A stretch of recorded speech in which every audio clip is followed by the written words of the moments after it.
switch that. Okay, there you go. It's been a while since I've done this, so.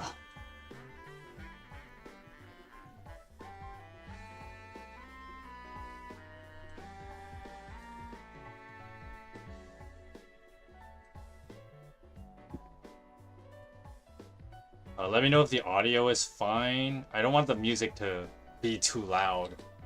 And I can't hear it myself because I'm not going to put the headset on or anything. I've been having trouble with that, actually. I'm having trouble with the headset thing lately because my audio jack thing is broken. But anyway, just give it another minute and then we'll get started.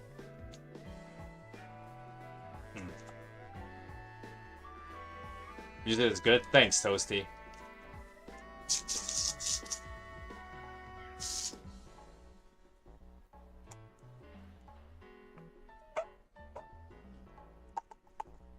I've said this probably over 100 times on this channel at this point, but I really dislike paper straws because the problem is that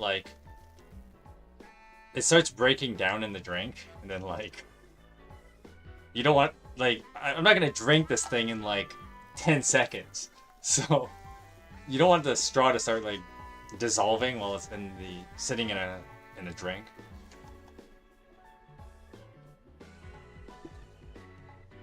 At the same time, all the good stuff is at the bottom, so you have to push the straw down.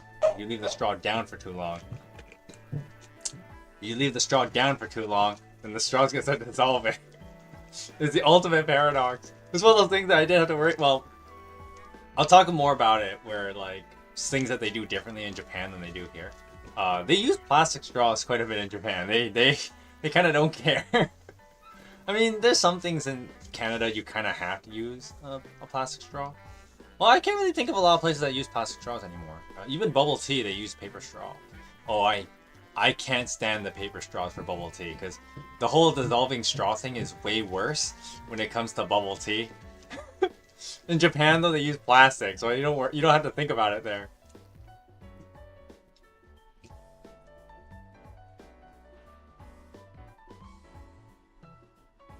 That would be annoying. That's because it is. Anyway. Hello and welcome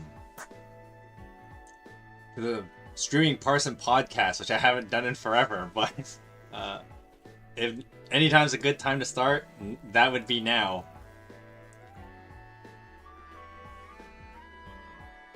I was trying to figure out the camera thing. Now you can't see my cool shirt, so I might move the camera back down a bit. Now you can kind of see it, but now this is awkward, so I have to get rid of this thing. And I was using this as a booster, but the problem is I could never find that perfect balance because, well, for starters, I need a way better camera than what I have now that can do certain visual things a lot better. The real angle I want is something like this. Gotta have the quince and frame, but then now I have trouble fitting myself in the frame, so I have this bad habit of slouching in the chair. And you still can't see the shirt all that well. I'll talk more about this cool shirt that I got though. Oh, this cool jacket I'm wearing, and I'll talk more about it in a bit. But anyway, welcome to the Streaming Parson podcast. We are back. I've been gone for a while. When I was changing all the specs for today's stream, it's oh yeah, the last time you streamed was May 17th. I'm ooh, that was a while ago. The funny thing is that I've actually been back for a week now, but I didn't stream all last week. And a big reason for that was mostly jet lag, because the thing was, for the most part, I was okay. I didn't have too much jet lag, but between I go back to work, and then after you come home, so normally what I would do is I would go work, come home, quickly shower or whatever, and then I would stream. That's normally how I would do things.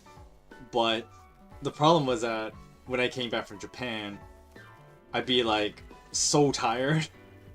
I just flop onto the bed and then I'd be that's it. I ain't going anywhere. So that was actually why I didn't stream all last week. I wanted to actually, but I just didn't have it in me to do it.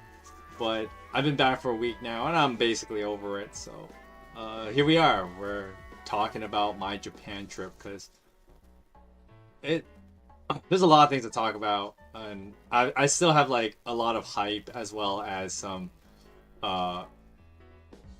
post vacation depression, I guess you could say. But anyway, where do I even begin? I'm gonna change the scene actually. I gotta open something up here.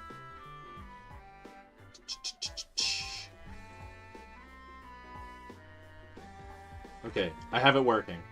I think. Pretty sure I got it working. The moment of truth. The moment of truth. Yeah, there you go. So, how I will talk about my time in Japan, I'll try and go mostly in chronological order. And, I'll kind of tell a little story format of how it went down and a bunch of things about it. Which, you know, to some of my friends that are like, when I came back and they were asking me how the trip was, I was kind of very vague about it. And the reason for that is so that I could do this. And now when people ask me after today, I'll be like, I could tell you. Or you can watch this video when it becomes video format after I stream today. And so I went from May 20th to June 3rd. And so basically 2 weeks. 13 days, technically. Not a full 2 weeks. But 13 days. And it's one of those things where like, okay, so I left on May 20th around like 1 o'clock in the afternoon. But then I technically arrived in Japan Tuesday at 5:30 p.m.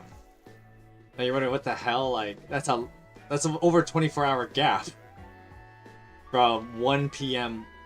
May 20th on a Monday to 5:30 p.m. Tuesday, May 21st. And of course, the main reason for that is because, you know, the Earth being round and all, Japan is 16 hours ahead. So not only did I have to be on a plane for 10 hours, then you have to add the 16-hour jump to Japan. So that's where you get the 1 p.m. Monday to 5:30 Tuesday evening. And so by the time I got there, I was pretty swamped because I don't travel that often. But when I do travel, I do not... How do I put this? I'm okay being on a plane, but I can't sleep on a plane. And I tried to fall asleep on the plane, and I would have like the most sleep I got on the first day was like 2 hours. So you can imagine, 10-hour flight, so we were still using Vancouver time. It would have been like 1 a.m. Like 11 p.m. Close to 1 a.m. by the time I got to Japan. Because the flight there takes a lot longer because you got the whole headwind thing and all that. And so by the time I got there, I know it's a long story just to talk about why the first thing you're seeing is a plate of curry. But the short of it is, by the time I got to Japan, it was already Tuesday evening, and I met up with my cousin. And my cousin had been living in Japan for, do some math in my head, October, November, December. So he's been living there for basically 8 months. Down is so tired if I have to deal with all that. Yeah, so I had to sleep. I only slept for 2 hours on that flight, and so I got to Japan, and I had to go through customs and all that, and that was a while. By the time I got out and started heading to, oh crap, what section of the town he lived in, I don't remember. Anyway, my cousin lived in Japan for a while, and I was staying with him on the first night because my hotel stay. Well, I didn't stay in a hotel, but I'll talk more about that later. My place where I was staying, I didn't actually register till the next day because of the whole like arriving in Japan at like 5:30 thing. So I was like, okay, I'm just gonna stay with my cousin for the first night. And the first thing I had, met up with him, we had dinner right away. And we went for curry. We went for some classic Japanese curry. And I have a pork cutlet with curry, pretty standard meal. It's one of those like trademark Japan meal things that you have. You just have pork cutlet with curry. It's the quintessential Japanese average eating out meal. You have pork cutlet. Hey Gauntlets, long time no see. Yeah, I know. I was just pointing out earlier, the last time I was streaming was like May 17th, a few days before I left for Japan. And now it's June 10th. So, how is everything? Everything's pretty good. You're here to hear. You're here to hear about how good my Japan trip was, and semi-bragging, as well as talk about some cool merch, and letting you guys know we're doing some unboxing in today's stream, so stick around for that. But anyway, the first picture, why you're seeing a plate of curry, was this is the first thing I had when I got to Japan. The next day, let's just jump forward to the next day. Next day, I went to Shibuya. This is the famous 109. The 109 is it's a lot of things. It's a little bit of a theater, and it's also a mall. I'll deal with that later. Oh, sorry, I got a text from my dentist saying like, "Hey, it's time for your dentist." Oh, that's not a good thing to talk about. I don't know if I want to see the dentist anytime soon. Because of the whole Japan thing. Is that the place from TMS? Well, you know the funny thing is every game, like lots of games that try to use real Japan, they always like to use Shibuya because the 109 is such a it's the Tokyo equivalent to Times Square in New York.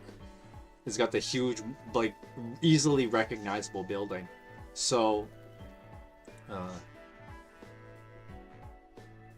lots of other media will use the 109, and I always laugh about how like some versions will alter the 109 and call it something else in their universe. Toasty says, "Hey, is that the place in Tokyo Mirage Sessions?"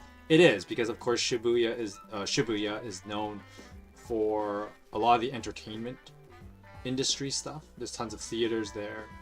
The 109 being one of them. It's known for a lot of the entertainment industry, and of course TMS being all about like idol culture and stuff like that. So the 109, and the funny thing is that like in Tokyo Mirage, I think it's called the 106. They just flipped the 9, I guess, and made it a 6. I laugh about in D4 DJ, it's called the, what would you call it? You can't call it the 1009. This is kind of weird. But it's like, it's got an extra 0, so it's 1009. So you'd see this in the Saki. It was a very recent character card, and there's a Saki's walking in front of the 1009, and so the 109 is a building that's often parodied in media because like it's a very landmark part of Japan, especially modern Japan. Modern Japan, like everybody knows what the 109 is. It's also got some shopping stuff, but I didn't take pictures of it because I didn't want to look super weird and creepy taking pictures of like a woman apparel store. So, oh, you're gonna find this a lot. I just end up double taking pictures, and when I have other people take pictures for me, people just double take all the time. So don't mind the discrepancies as I go through the picture slides. While I was in Shibuya, one of the big reasons, I'll go into this a little bit, was because I went to a place called Donkyo.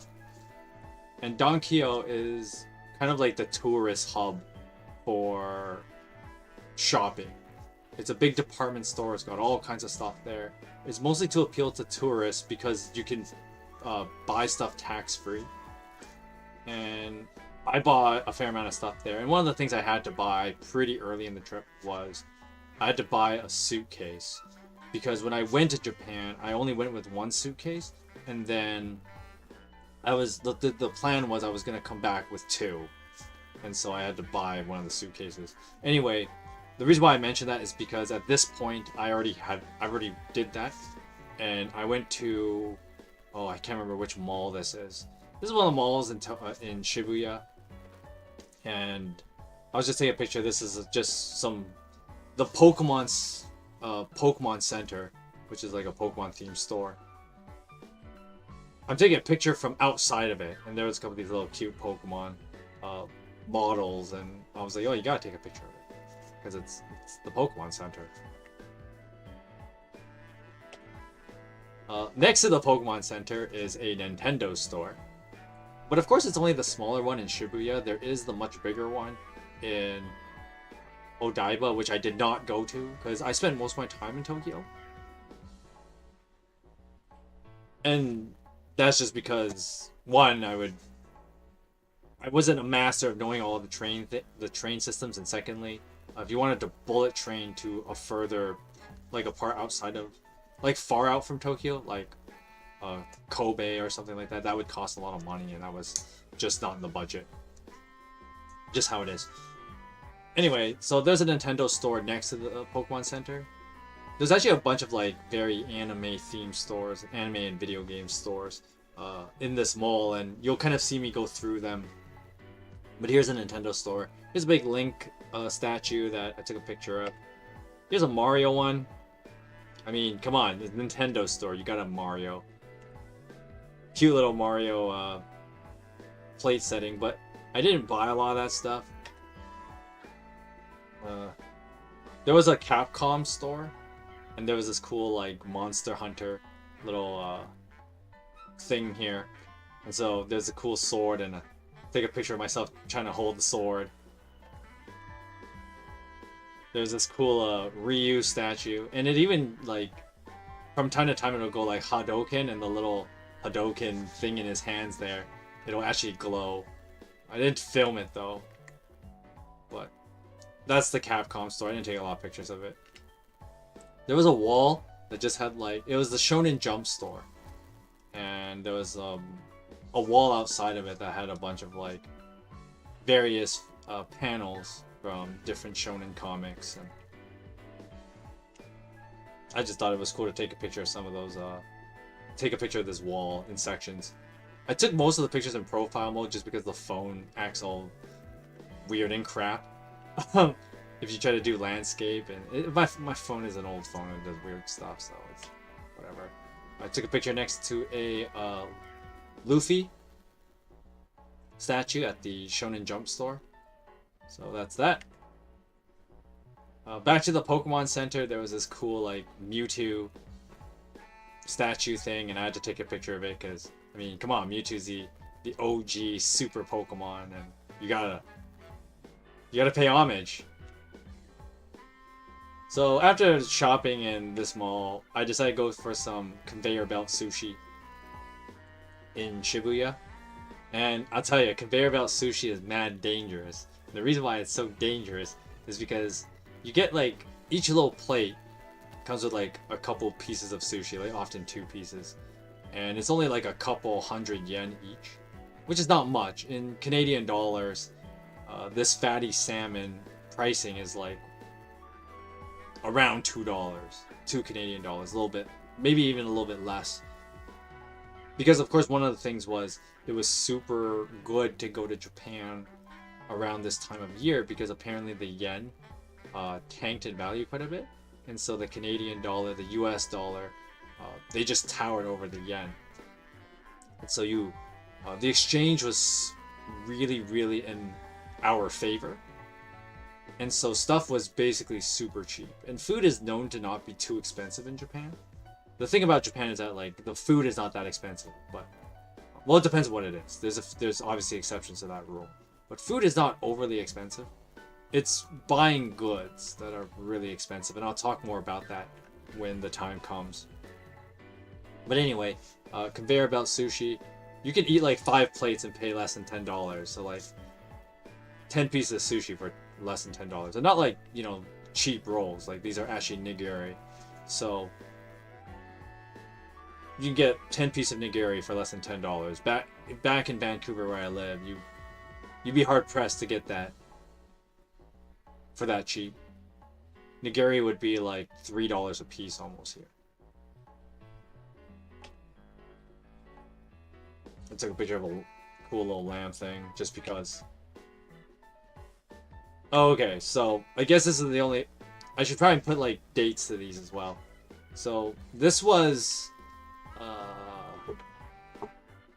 the Wednesday, and then I guess the next picture, not this one, the one after. So starting here, we've jumped to Thursday.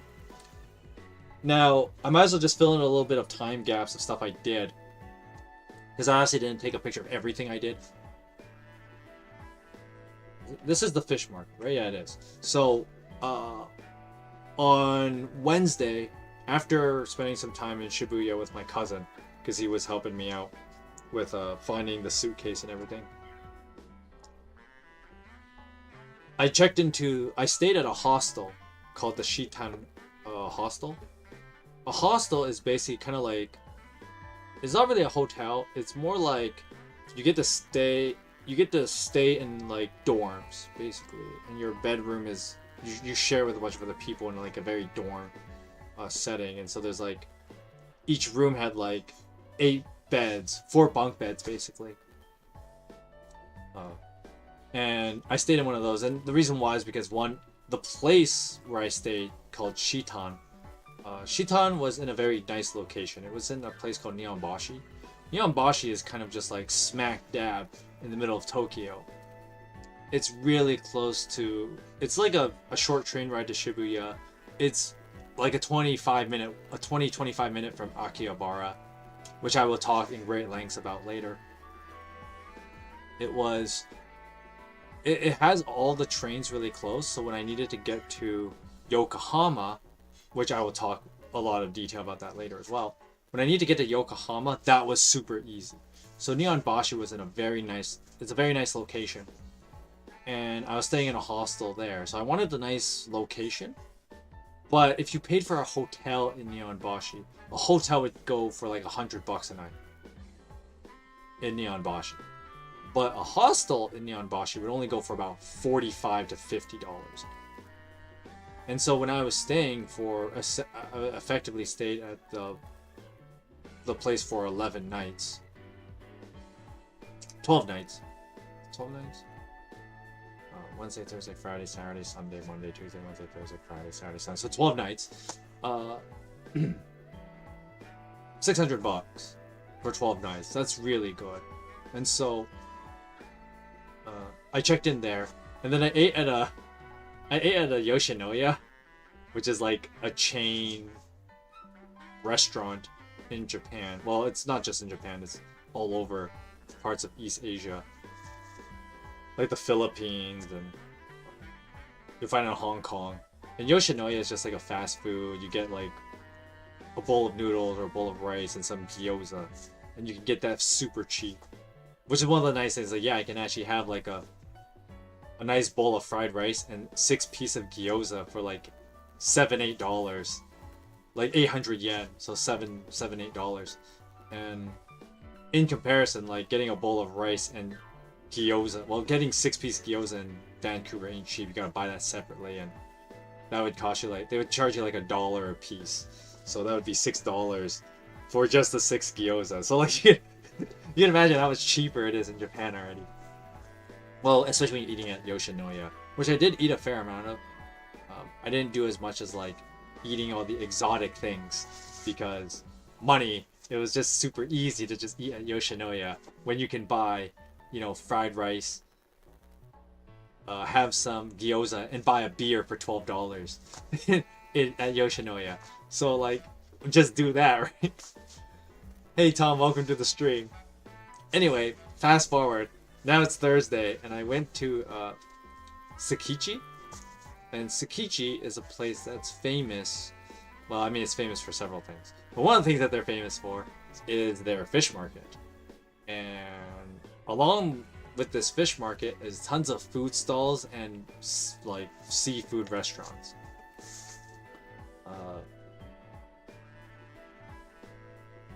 Just some stuff, I took pictures there. And here's a bunch of food stalls. Now, it's like, check that out, right? You can get a skewer of, oh, I can't remember what kind of fish it is. A grilled tuna for like 500 yen, so $5 for a skewer of tuna. You get a skewer of octopus for $5 or 500 yen. You could have had grilled Wagyus for 1,000 yen. And so I make jokes about this place, about how in Tsukichi, you blink and $50 will be gone. Because there's just all these cool places to just pick up food at these food stalls. And you can just keep eating. Honestly, there's just so many good things there. It was a journey. Okay, so I filmed this guy. Before I go to the next thing, I filmed this guy to watch him cook. What I bought one stick of the tuna as well as the octopus, and I filmed him cook it. Oh yeah, look at that. Like that nice the journey of 1,000 bites starts with two chopsticks. It does. Look at him go though. Oh, look how majestic that is. Oh, so beautiful. So beautiful. There's a reason why you blink in Tsukichi and $50 will be gone. So you make sure you don't blink more than once. There's a picture of me taking a picture of what I'm about to eat. $10 well spent. There are tons of skewers because once again there's like a lot of street stalls, food stalls, and you can get lots of stuff for pretty cheap. This is like, just look at this. Like you get a stick of fish ball for 200 yen a stick. You know, you might be tempted to just pick up like 3 at once, you know. And there was a lot of good stuff. I bought some chicken. Skewered chicken. Salmon cheese balls. These things are mad good. For 400, like, look at that. Like, that's pretty substantial for 400 yen. You could easily buy like 3 of those and just gobble them down. I took a picture of the steak. I did not eat the steak because the steak can get the Wagyu steak can get pretty expensive. So that's because it is. Anyway, yeah, this place was pretty deadly because you could buy 1 skewer for 400 yen, or you could buy 3 skewers for 1,000. Yeah, I bought some. I had some scallop and some unagi. You get unagi for that cheap. Why would you not? The Wagyu is so good. Certainly not worth the price, but worth trying. Oh, that's where you're wrong, Tom. It is definitely worth the price. You just have to be careful how much you spend. Like I said, you blink and so much money is going to be gone. There was one thing. Well, it's $100 a pound in America. I can imagine it cheaper in Japan. Depends on what kind of, like, what grades of Wagyu. And that also changes the pricing quite a bit. Now, I'm not exactly your steak connoisseur, you know, expert. But I'm sure someone could tell you how the different grades of Wagyu and how their pricing works. I am not that person to ask though. But I do know that, like, yes, it does change quite a bit. There's huge differences. And okay, so a little bit of context. I've actually been to Japan once before this time. It was back before COVID was a thing. It was actually right before COVID. In late 2019 was when I went. And I've actually been to Tsukichi before. And there was something when I came back this time around, there was a place I had to go in Tsukichi. There was a stall I had to come back to. And this is that stall. And one thing that's just crazy is that even 4 years later, this place hasn't changed. Not in the slightest. And this stall, it has a certain thing here that, oh, when I had it the first time, like, it was so mouth-watering. And I had to have it again. I had to have this again. It's the it's basically like they try to make a type of okonomi, which is like octopus and shrimp and cabbage. Traditionally, it's just made with octopus and cabbage, but this stand added some shrimp as well as ginger to add to it. But traditionally, okonomi is made with octopus and cabbage, and here what they did is they kind of make it in a way that you can turn it into a skewer. Because normally when you eat octopus and cabbage, it's also added with like egg, and then it's kind of like turned into like an omelet kind of traditionally. But here they like roll it in a way that it can be like put in a skewer. And for 500 yen, yeah, this thing is like so good. I ended up buying 2 of them. This is where, like, you know, the whole, like, your money is just gonna start flying out of your wallet because it's just, like, so many good things you just gotta have. And this is one of them. Oh, yeah, right there. I gotta have one. I gotta have one. Because the first time I had it, it was just, like, one of the greatest things I've ever had. I'm about to just say it's one of the greatest things I've ever had, so I had to have it again, obviously. Then just to flex to my mom, I had one of these strawberry daifuku, and basically this daifuku, what it is the mochi outside with a red bean filling, and then they put a strawberry on top. And these things, like, this is where like stuff in Japan isn't cheap, so the fish stuff may have been super cheap. But one of the things about Japan is that, like, fruit is really expensive.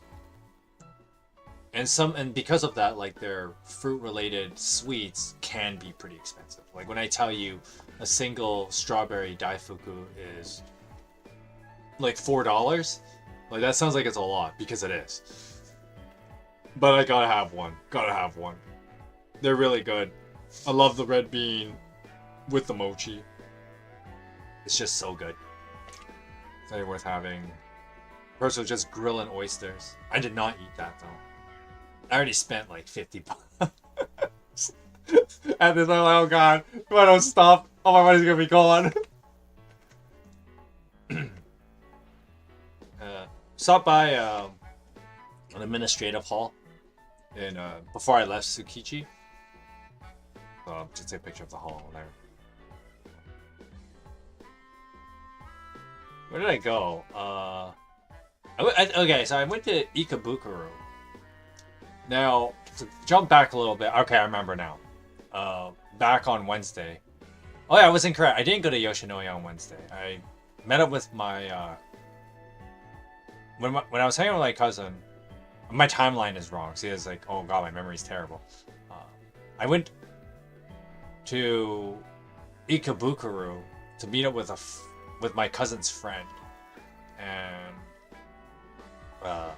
we were in Ikebukuro, which is the other anime place. So a little bit of history of otaku culture, I guess, is that Ikebukuro was the original like anime hub. But when I say like the original anime hub, I'm talking like the 80s. I'm talking a long ass time ago. Like, we're in 2024 now. The 80s is almost like some parts of it is 40 years ago, you know, like a long time ago. But during the late 90s / early 2000s, Akihabara, there was like huge vacancies, and so there was a lot of Ikebukuro was running into space problems. So they're like, oh, why don't we just take all these like rental openings in Akihabara? And then that ended up working really well for them, so they just ended up moving a lot of that anime culture into Akihabara.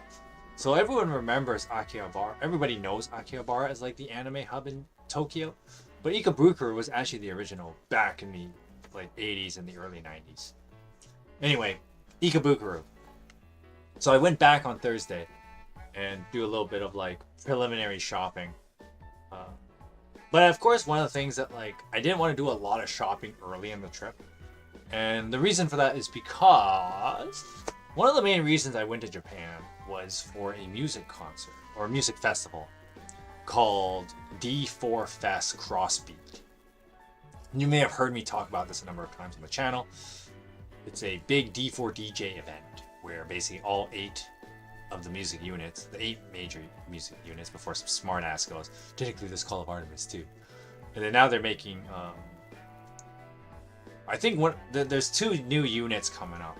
One of them is actually official now, more or less, and the other one there's talk about making effectively a 10th main unit in the D4 DJ franchise. But anyway, that was one of the big reasons I went to Japan, and especially this time of the year, because obviously the event was happening in May, at the end of May. So with that said, I was obviously gonna buy a lot of D4 DJ merch, as you can see. Oh yeah. But that's why I didn't do a lot of early shopping, which I ended up doing a few things that I look back and damn, I should have bought more stuff even before D4 Fes. But I was in Ikebukuro to check stuff out. Take some pictures of the build. Of course you did. Of course I did. Gigo. So Gigo is basically one of the big arcades in Tokyo. It has all those it's famous for all those crane games. That's a huge thing in Japan, is the crane games. Basically they're a form of gambling. Let's be real. Put in money to try and win plushies and figurines. I played a little bit of it, but I'm terrible at crane games. But you gotta play a little bit. No, gacha's a little different. Gachas work different, which there's a lot of that too in Japan. But gachas and gambling are not exactly the same. But crane games are straight up a form of gambling. I'll talk more about gachas in a bit, because I did play a little bit of some gachas too while I was in Tokyo. Oh yeah, there's of course you'll see a lot of this around. There's tons of HoloLive merch, HoloLive advertising, because HoloLive is massive in Japan.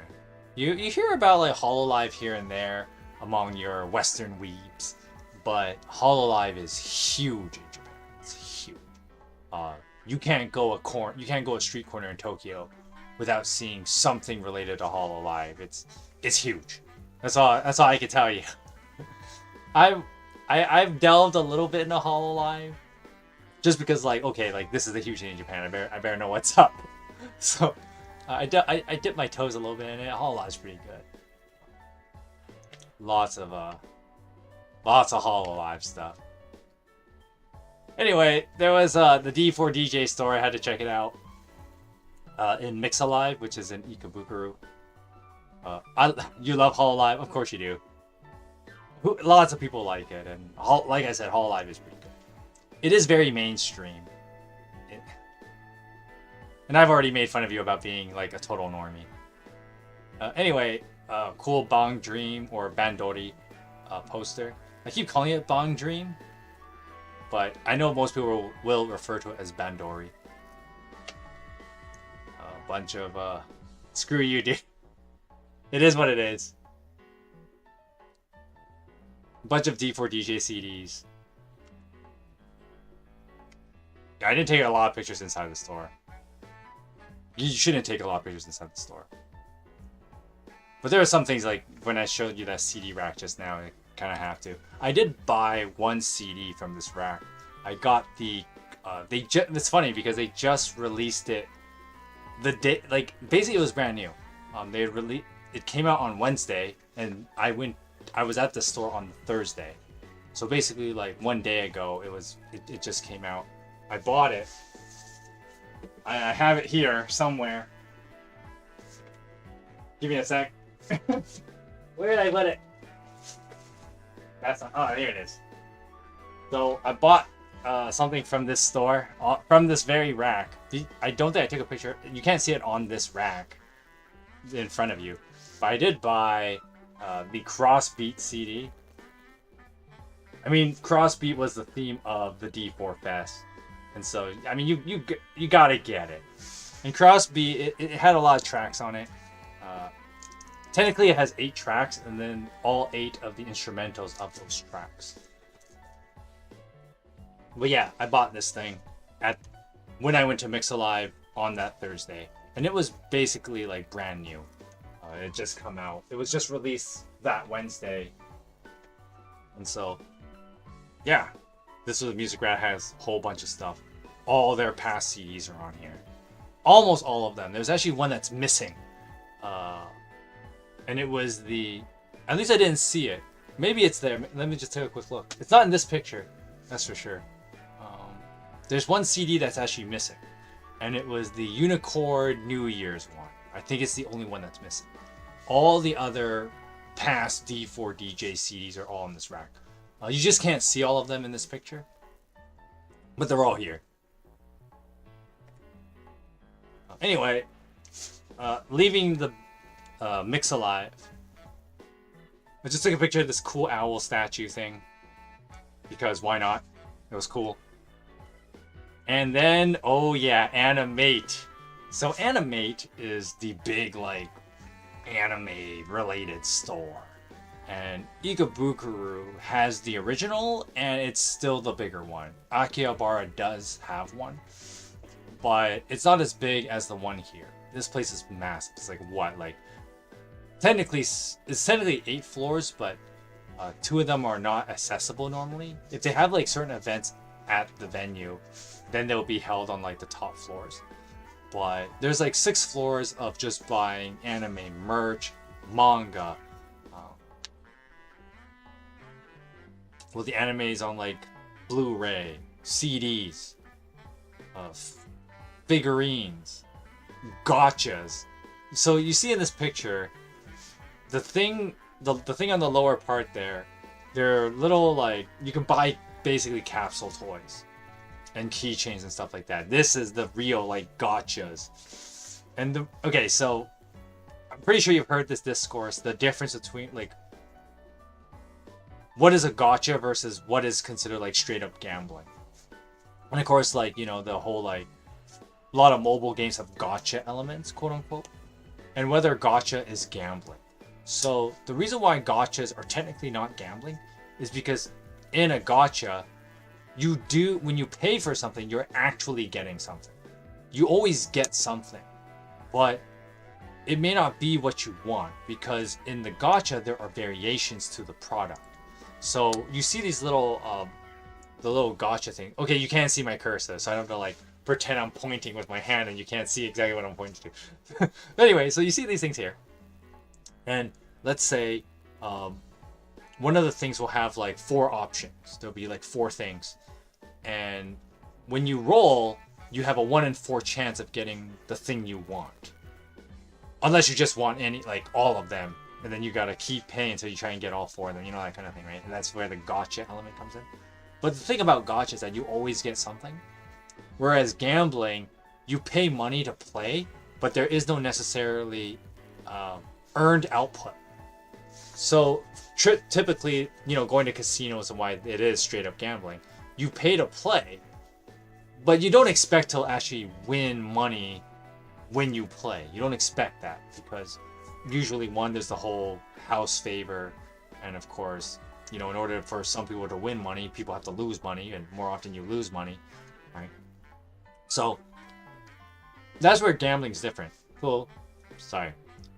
Going back to the crane games at Gigo, crane games are considered gambling because you can keep playing and not win.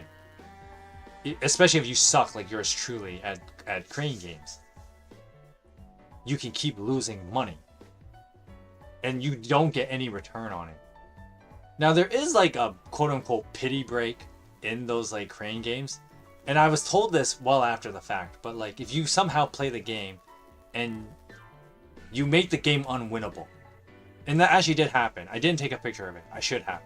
But I played before I came here, I actually played on a crane game and I tried to like win a Miku figure. Nakano Miku. And I made the game unwinnable. I pushed I tried to move the box, because basically how it worked. It's kind of hard to explain this, but basically you have to like push the box into a hole, and then it has to fall through the hole, and then when it falls through the hole completely, then you win the game, and then you can pull it out of the bottom. But anyway, what happened was when I tried to pull the box forward, I ended up pushing it too far forward, and then the box fell to like onto the glass, like in front of you. And so the reason why it becomes unwinnable is because the claw has to go an X and a Y axis. But the problem was it couldn't go a Y axis. So you move the claw, but you're required to move it in the Y axis. But if the box of the figurine is already against the glass, if you move it even slightly forward with the Y axis, well, the claw will no longer hit it. It can't push it. And so I made the game unwinnable. And I was told that I could have talked to an employee to reset the game, and then the employee would actually kind of rig the game so that it would make it easy for me to win it. But I already spent I did 15 tries to make the game unwinnable, and I felt like, stupid game, right? 15 tries and I made the game unwinnable, that angered me. I was too angry to keep going, but it's fine.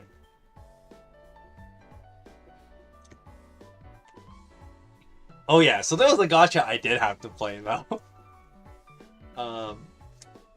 Quintessential quintuplets. Oh yeah. You know what's coming. We got some quintessential quintuplets. Damn, I would have been pissed if I didn't get my Miku figure. Yeah, I wanted to win that Miku figure. It was a pretty nice one. Anyway, we got some quintessential quintuplet gachas. Oh yeah. So I played one. And of course, if you guys have been around this channel, you know which sister's my favorite sister. Oh yeah! I got only the best sister. I have it here somewhere. And part of today's stream is I'm going to actually... I've been here for a week and I saved this for you guys. I haven't actually unwrapped all my stuff. I haven't unwrapped most of my stuff. Only a few things I've actually unwrapped since I got here. But yeah, I got the Nino. So I'm going to change this back to the reading scene so you can see it a lot better. I'm going to unwrap. And yes, throughout today's stream, we will be unwrapping it. Yeah, I showed you, Toasty, because I was like, man, I got lucky with the gacha. I got the sister I wanted. Because Nakano Nino is the best quintuplet. Anyone who thinks otherwise is just kind of wrong. Yeah, I said it. I know there's the funny thing is that because there's all the Miku fans, Miku is the most popular sister. And there's the whole thing, maybe I'll do the podcast on it one day, about why I like characters like Nino. And it's not just her, but any a lot of other rom-com-y animes. Characters like her. Miname from Low Tier Character is also a character I really like. I like those kind of... I have a soft spot for those kind of characters, honestly. I admit it. But I got this cool Nino keychain. Bridal Nino. And she's just so cute. Just look at her. How could you not like Nino? She's the best sister. She may not be the best girlfriend for Fururu, which is why he didn't pick her, but she's definitely the best sister. So that's Nino. That's the first unwrapping for today's stream. Alright, back to this mode. I gotta put this Nino somewhere. The problem is what I'm gonna do with all the stacking. And then I just realized, I'm like, crap. Today was garbage day, and I didn't throw this. I gotta deal with this bag later. I have to throw out garbage immediately, right at, on garbage day after the truck is gone, but it is what it is. A statue of the soccer anime. I can't remember what it's called. I don't watch sports anime that much, if at all. Cool poster from Dangers of My Heart, though. That is a good anime. I love Dangers of My Heart. It started kind of silly, but then it became really good. Yeah, this was super nice. It was a nice poster. I had to take a picture of it. I went to a store. There was a little store of secondhand next to the Animate. Oh yeah, I did mention this. Okay. The picture is here, but now I kind of gave it away already. But the story behind this figurine is that there was a secondhand shop kind of next to the Animate, and I saw this bridal Itsuki from, once again, the quintessential quintuplets, which is most of the stuff, which is, aside from D4 DJ, it's quintessential quintuplets. That's kind of how it is with me. But I saw this bridal Itsuki, and it was a steal for the price. Now, of course, when you, after this picture is after I bought it, and the shopkeepers do something pretty smart. They put like a whole sold sticker on top of the price. And that's nice because now, like, I can show you this picture and not have it be exposed, but I'll still tell you how much I paid for it. I paid like 900 yen for this. That's right, I paid 900 yen for this Itsuki. Still in the wrapping. I haven't unwrapped it because I'm doing it for you guys. I paid 900 yen for this thing. I had the Yosaba one. I bought the Yosaba one way back. So these are older models, and that's why you find these in secondhand shops. I bought the Yosaba one a couple years ago because the problem was that, like, with these bridal ones, and they're made with pretty good quality. They're made by Sega, I think, manufactured these ones, and they're the SPM model. SPM, I'll talk more about that in a bit, about model grades and stuff like that. But SPM is pretty good. It's not your top tiers, because once again, your top tiers, they're gonna cost you like over $100 a piece. You know, I don't know if I took any pictures of quintessential quintuplet figurines that were like top tier, but I was tempted to buy one.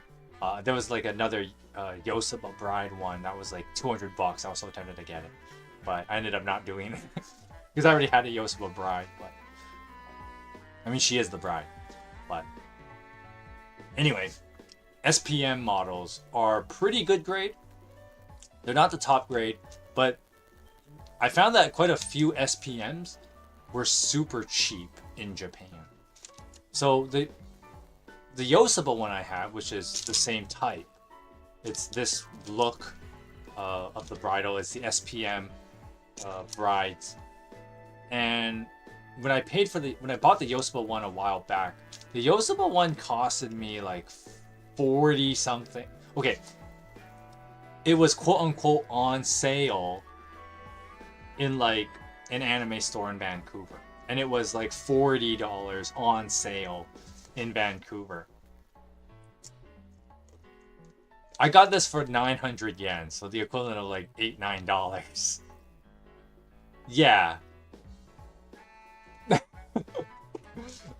Big difference. I mean, you could say that, like, well, technically I paid way more money because I had to pay for the expensive plane ticket. Because plane tickets are expensive, but it is what it is. But anyway, I got this for 900 yen, so it's time for this unwrapping.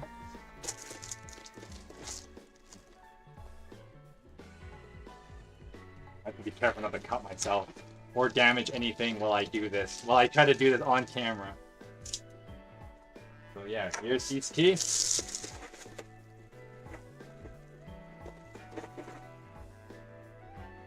The problem I'm gonna have though is my display cabinet for all my anime figurines. I don't know where I'm gonna fit all these.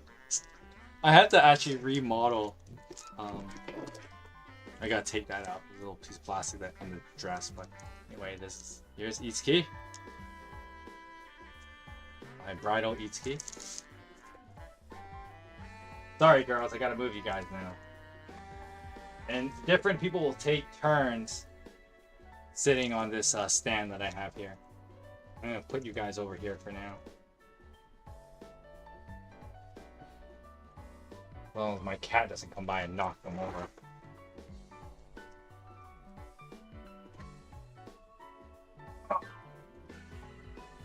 Okay, so that's Itsuki. And then another thing I had to buy while I was in at the Animate, I bought the whole in original Japanese print, the entire series of the quintessential quintuplets, because, you know, it is, well, it's definitely probably one of my favorite rom-coms, period. It is one of the better animes I got into in recent time. Like obviously it's not gonna trump your classics. You know, it's not gonna beat Gundam. It's not gonna beat Evangelion. It's not gonna beat Dragon Ball. But I will say I just love the quintessential quintuplets story that much that I bought the whole series in Japanese print, and now I can officially say I own the entire series because I actually only have like a couple English of the manga, and then the rest of it I just kind of read online. So I didn't actually own the entire series, but now I do. So this is I took a picture. This is actually on my bed in the hostel because I didn't know where I was gonna put all this stuff. I'll show you guys something. I have the entirety of it here. Now I'm not gonna unwrap all of them on camera because I want to save it. I'm not gonna eat all that time to do that, but I have them all here. I'm gonna do this. You guys can see it. I'm gonna do a thing. Maybe I'm gonna try it. But here you go. The entirety of it. The quintessential quintuplets in Japanese, the original Japanese print. And when you buy manga in Japan, they're really cheap. I mean, I'm gonna say a lot of things are quote unquote cheap. It was like 500 yen a book in original Japanese print. So that's pretty good. I mean, you buy all 14, that's $70. Because that would, 500 yen times 14 would be 7,000. So it's basically $70 for this whole thing. It's a great series. And maybe I can, well, it's the weird, like, I could use it to improve my Japanese reading, but at the same time, if I have this, I already know that, like, when I read it, half of it is actually more of, like, my memory of the quintessential quintuplets, because that's how much of a nerd I am of the quintessential quintuplets. I actually memorize most of the script. And then people go, how come you don't memorize your Bible verses as well? Hashtag terrible pastor. Anyway, I'm gonna put the books back. You gotta have at least one hashtag terrible pastor joke on these streams. Otherwise, it wouldn't be the streaming Parson, now would it? Alright, go back to this. So this is this. I was just showing this off to someone. I took a picture of, like, yeah, I own the whole set now. Oh yeah, so I was taking pictures of post. This was probably like the Thursday night. So what day is that? Thursday the 23rd. I totally know my dates. This is May 23rd. Because I was just showing off like some of the stuff I bought. Yeah, so on the 23rd, I went. This is me going to Yoshinoya and buying a pilaf and getting the gyoza for like 800 yen. So I mixed my dates up a little bit. This is Thursday night I had this. And I ended up eating at Yoshinoya quite a bit because it was just so cheap. The cost efficiency is like, why would you not? But at the same time, you want to eat other things in Japan, right? Because there are a lot of things there you can eat that you can't get here. Friday afternoon, having some ramen with some tempura. This is also something I ate quite a lot of. Because getting a bowl of noodles in Japan is super cheap. The way they get you is the tempura add-ons. As you can see, I bought, is that 2 or 3 pieces? I think I bought 2 pieces. The tempura add-ons, they can stack up pretty quick. If you buy like more than 2 or if you buy like let's say you buy, well, it depends on what kind of tempura as well, because obviously some are cheaper, some are more expensive than others. I have a squid one, and I think the other one is a fish. And so squid and fish, they can be pricey. If you get like a bunch of vegetable ones, it doesn't feel like it's that pricey.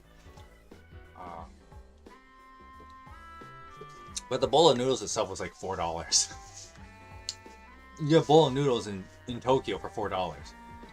And then you buy the one piece of shrimp, or sorry, squid tempura, and that probably costs you like $1.50 to $2. And then the fish one costs you $1.50. So the total of this meal right here was like, once again, is like 800 yen. That's pretty good. It's pretty good. To get this in Vancouver would be like $14. So Anyway, oh yeah, I finally took a picture of the place I was staying at called Shitan. Uh, the Shitan. So the Shitan also doubles as like it's a coffee shop by day, and there's kind of like there's a little there's a diner as well as like music, like a DJ plays from time to time in the basement. So it has other things other than just being like a hostel. Obviously, you gotta make more. Yeah, more than one way to make money. There's a picture of the building, so you can see the coffee shop here. Funny thing, even though I stayed here for 12 days, I only ever bought coffee from it once for the sake of saying I bought their coffee. But one of the things that like about Japan is that, well, because coffee is an export in most or import in most places, coffee's the same price there as it is in Vancouver. So coffee's not cheap in general, but I do drink a lot of coffee. Obviously. But like when you're in Japan, you don't really need to buy coffee all that much. I mean, lots of people like it. It's popular. But oh, that's a picture of the Yoshinoya. BRB, gotta go bathroom. Okay. I don't know if I took any pictures of it yet. Not really? Okay, anyway, I'll talk more about it later.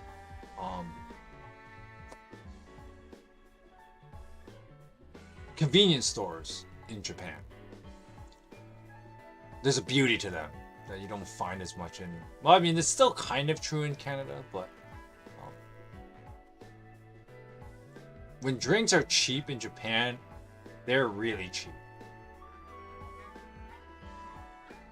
I think later slides I'll have pictures of it.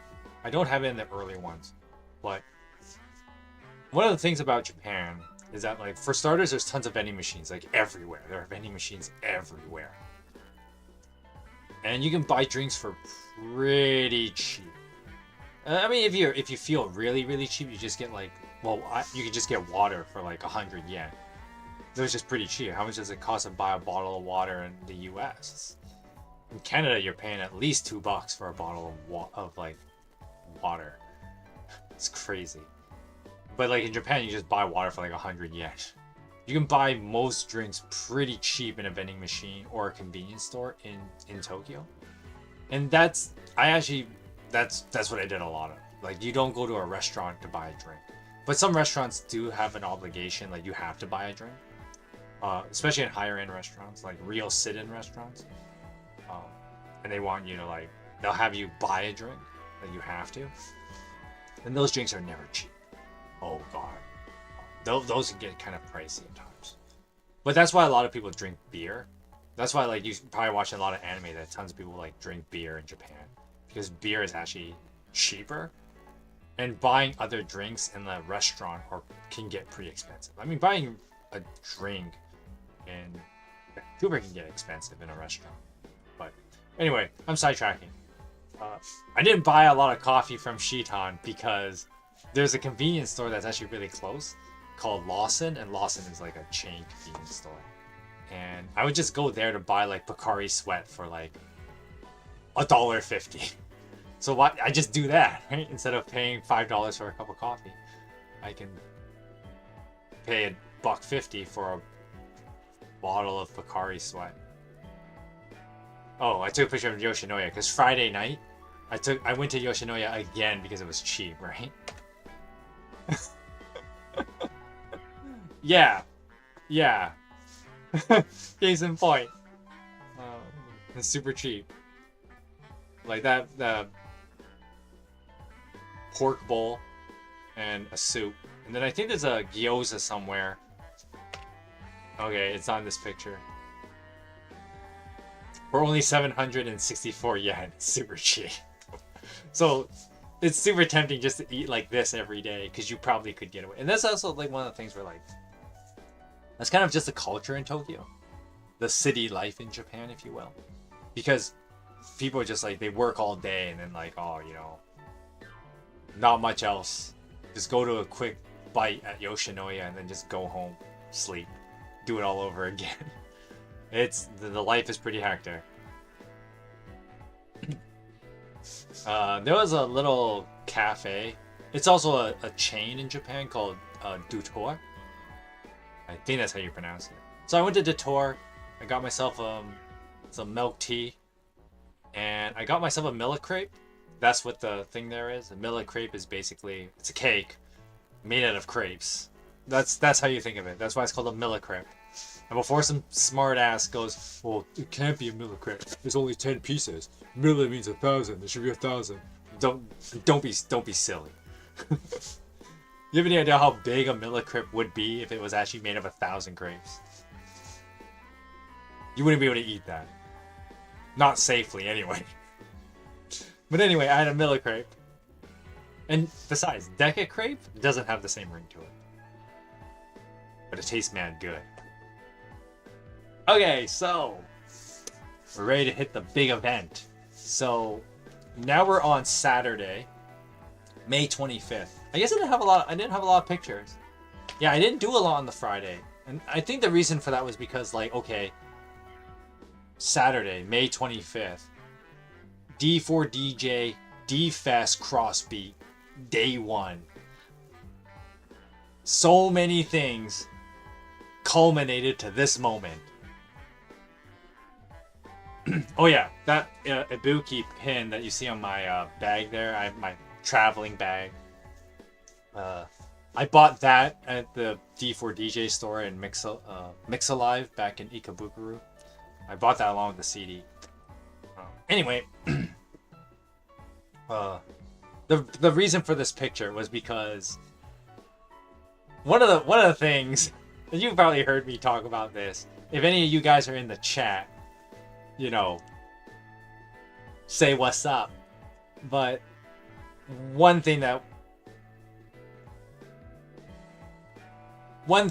when you go to these kind of music fests is like, you know, I gotta meet my fellow international D4 DJ fans, you know, buddies.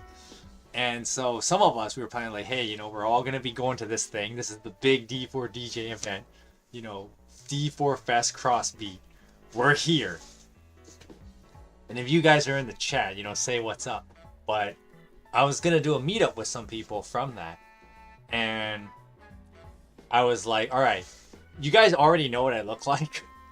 Because I have shown people what I actually look like. I mean, on Discord, I don't care if people know what I look like. I don't care if people know my real name. I always joke about how, like, when you get to my age, you kind of just stop caring. But despite that, I was like, okay, take a picture of myself on the day of D4 Fest. So when we do the quote-unquote meetup, you guys know what I look like. And so this is my drip of that day. This is what I look like. That's why this picture is there. Take a picture of myself and like, all right, this is what I look like, guys. I will see you guys at Yokohama Pacifico National Hall for D4 Fest. I'll see you guys later.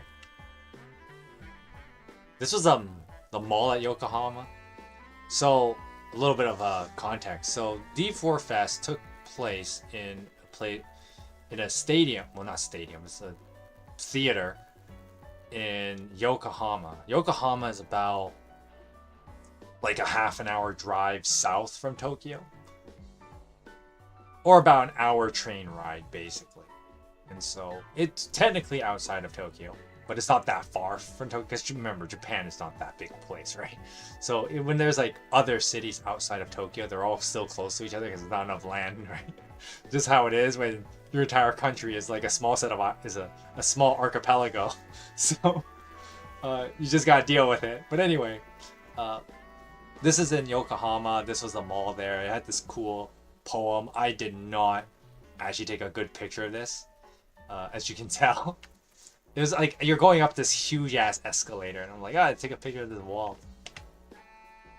This is the National Convention Hall, so this is the other side of the building of where D4 Fest was happening. Took a picture of some flowers. That was the mall I came from with the whole big wall of text. A literal wall of text. There was an amusement park across the street from where I was. So I took a picture of the Ferris wheel there. It doesn't look that big though. It's like got the coaster that goes all around it, and then the Ferris wheel. So like, can't be that big of an amusement park. That's the name of the mall, Queen Square in Yokohama. I decided to eat some. I made a joke. I was like, yeah, I flew like 12,000 miles just to have McDonald's. I took a picture of the menu. So that's the other thing too. Like, look how cheap McDonald's is in Yokohama. Like a meal. Like, I don't know how it is where you are in the States, but in Vancouver, God, like a typical burger meal at McDonald's is like, it's expensive now.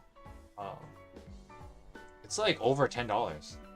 You're paying almost like 11, 12 bucks for a meal at McDonald's. Well, its price is a little bit reduced now because the whole dollar drinks thing is going on. But you're paying like $10 for a meal at McDonald's in Canada. Here, $8, 700 yen. So just shy, like over 700, just over 700 yen, which is just shy of $7 Canadian for a meal at McDonald's. And they have like their own thing, right? So they have like the chicken teriyaki burger. They have the ebi burger, which I did not eat. I should have tried the ebi burger, but this was in the morning. I was just having breakfast. But yeah, they have their whole McDonald's in Japan, and it's pretty cheap if you're only paying 700 yen for a meal. I was just showing this off to someone. The menu.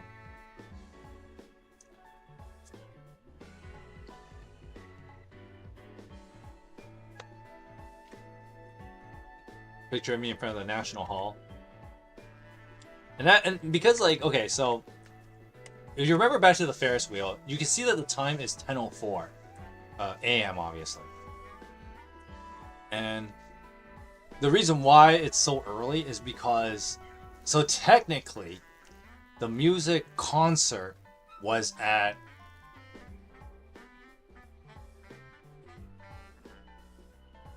7? I think it was at 7. Doors open at 6. Concert starts at 7. And so,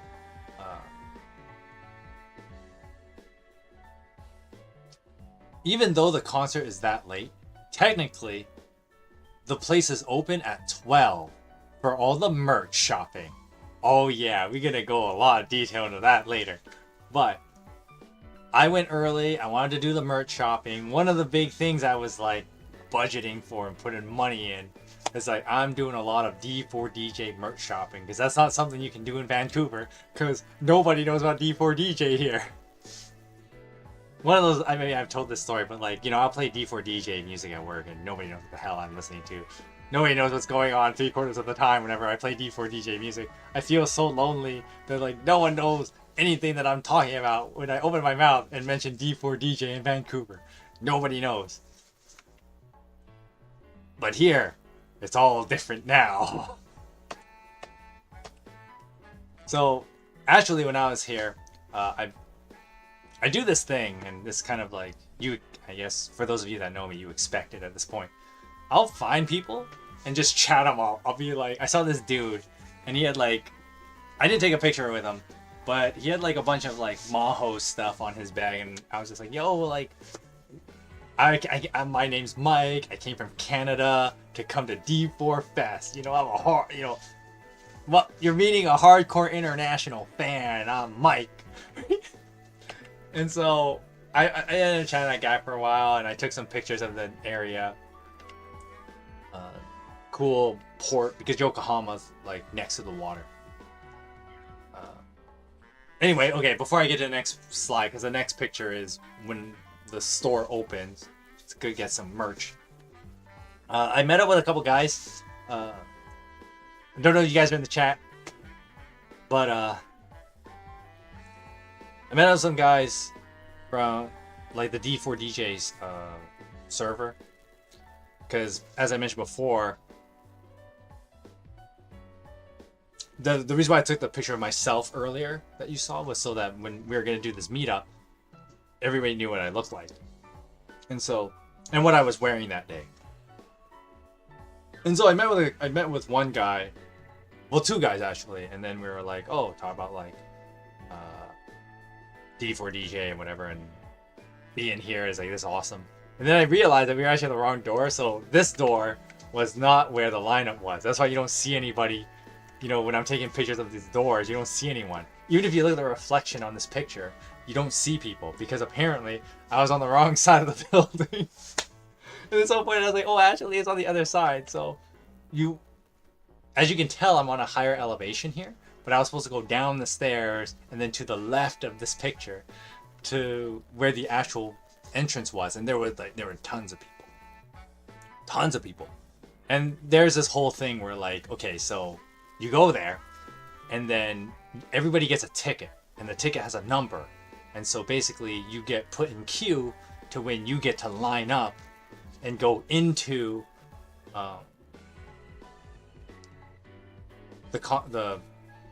into the venue to go buy some merch. And so we had to wait for a while. I was hanging out with some guys and we were talking about D4 DJ, because you're at D4 Fes, what else are you going to talk about? So eventually it was my turn to go in, and yeah, I was pointing out like, dude, we're straight up like a conveyor belt. You just see all these people. We're in this huge ass lineup, and as you can see, this picture's. I took a picture of like, this is how crazy the lineup was, because I was posting this on Discord as well. But, yeah, like, damn, this is the line. And what you see in front of me here, there are some items that you can kind of pick up for the initial purchase of stuff, but there's actually like a whole menu, if you will, of like the Crossbeat, the new product for Crossbeat. And I'll show you a bit of that later, because I didn't take a picture of. I don't remember if I took a picture of it early. Because before the stream I didn't actually look through all the pictures. And this is where I'm trying to go a lot on memory here. But anyway, this table in front of you has like older merch. So there's a bunch of older t-shirts, which I did buy one of them. Because once again, you can't find any of this in Vancouver, so I guess gotta get it out here already. So, and you can buy like a bunch of acrylics and other cool stuff. A Royale with cheese, yep. Anyway, there are these cool kind of like mini towel banner things. And there was one for each unit. So you have Happy Around, Peaky Peaky, and Photon Maiden. Mermaid, Rondo, and Lyrical Lily. And the cool thing is that if you actually look at these pictures, they have the cool like D4 Fes Crossbeat shirts. And I didn't actually buy that shirt. I should have, but. And then of course Unicorn and Abyssmare. So fast forward, because I don't show you what I buy. I'll kind of show you here in the real world what I bought, but before we do that, I'm just gonna.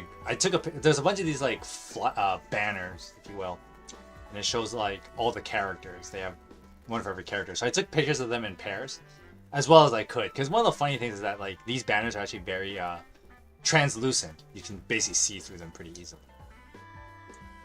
And so, Peaky Peaky flags. I call them the flags. See, like, that's a good case of them being translucent. Like, the Ray one is hard to see because, like, the light from the window in the background just shines through it, and it's kind of hard to see. Oh, the Maho one kind of got butchered because of it. Yeah, I'll just go through this briefly. Oof. Marika getting destroyed by a window. Dahlia getting destroyed by a window. Oh, there are some cool flowers. Because, obviously, fans buy flowers for all the singers and stuff like that. These things can get pretty expensive, so I did not do this. And then you can even get like custom stuff, like you can put your art, and some people did that. There's actually a guy in the D4 DJ server where some of his art was actually here, and that was pretty awesome. But yeah, a lot of people a lot of people bought flowers. That was pretty cool. So I took a picture of some of those flowers. And a lot of people's cool artwork. That was pretty cool. If I had more money, I'd be able to do something like this, and maybe pay for an artist.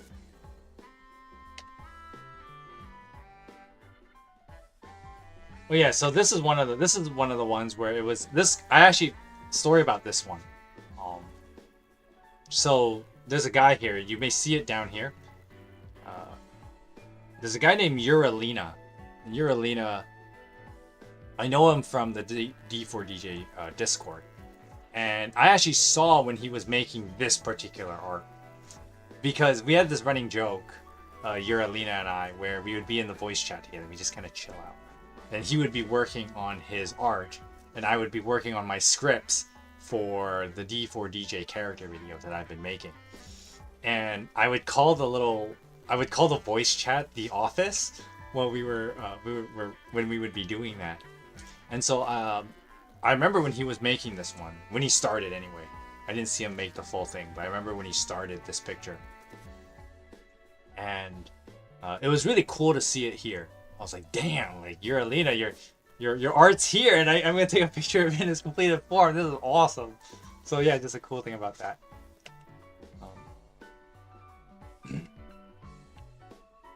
Do with their cool art. There's a cool banner thing with D4 Fes Crossbeat. He has like, it's even like autographed. You can't see it all that well, but.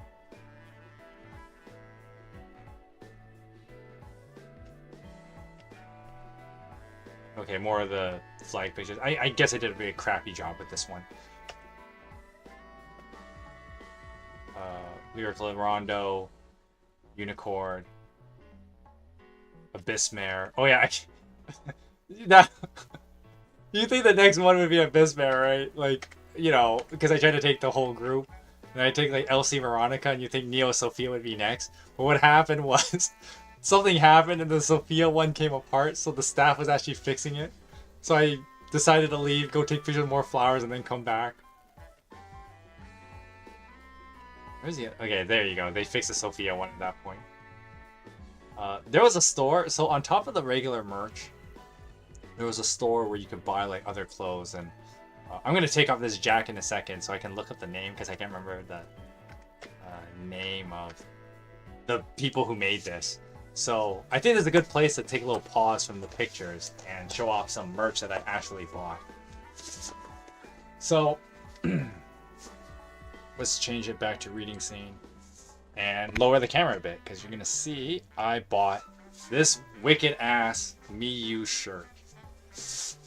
Now, I know Miyu is not one of my favorite. Well, Miyu is a top 5 for me. She's one of my favorite characters. I haven't actually made a top 10 of my favorite characters. I mean, you can kind of guess most of that from my tier list, if you remember all the way back when I made that. But anyway, so Geki Rock. So that last picture I showed you, this picture here, it was the acrylics next to the Geki Rock stand, which is separate from the D4 DJ's merch. Because Geki Rock is its own thing and they just make their own clothes and all that. But they're not part of the Bushy Road merch. Anyway, so I'm going to show some Bushy Road merch and stuff I bought. This was what I bought from the Geki Rock stand, so I might as well talk about it now. So Geki Rock had a bunch of different clothing merch based on different characters. Did I take a picture of it? Let me just see here. No. I didn't take a picture of all the different merch that they had. Oh well, can't be helped. You can just look at my Miyu Sakurada shirt for a while I talk. So the Geki Rock had I think they had clothing based on 8 characters? No, 12 characters. They had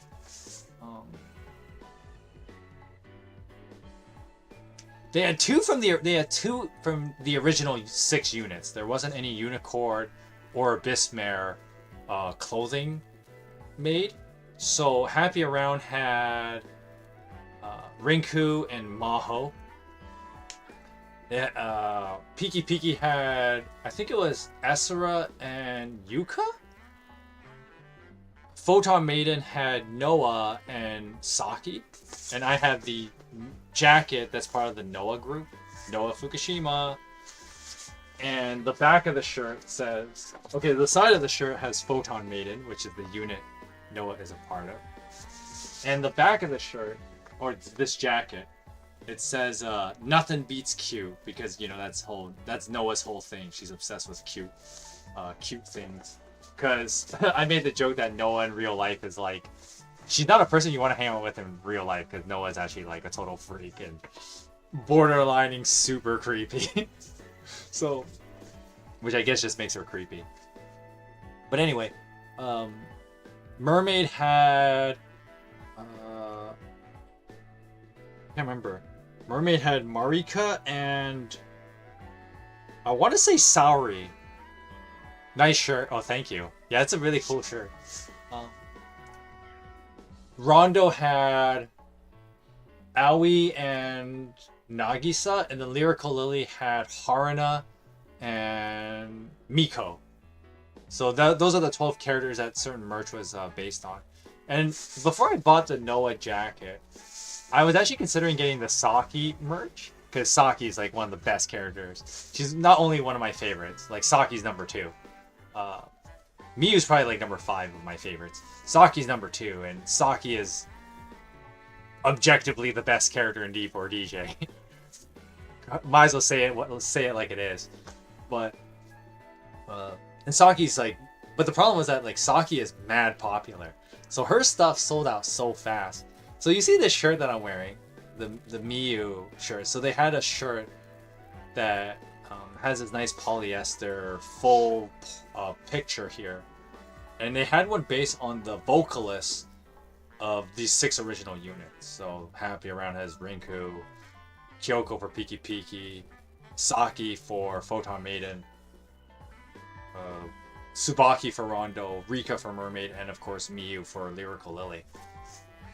But the crazy thing is that not just in the Geki Rock, but of course in like Bushiroad's merch, Saki stuff was just flying off the shelves.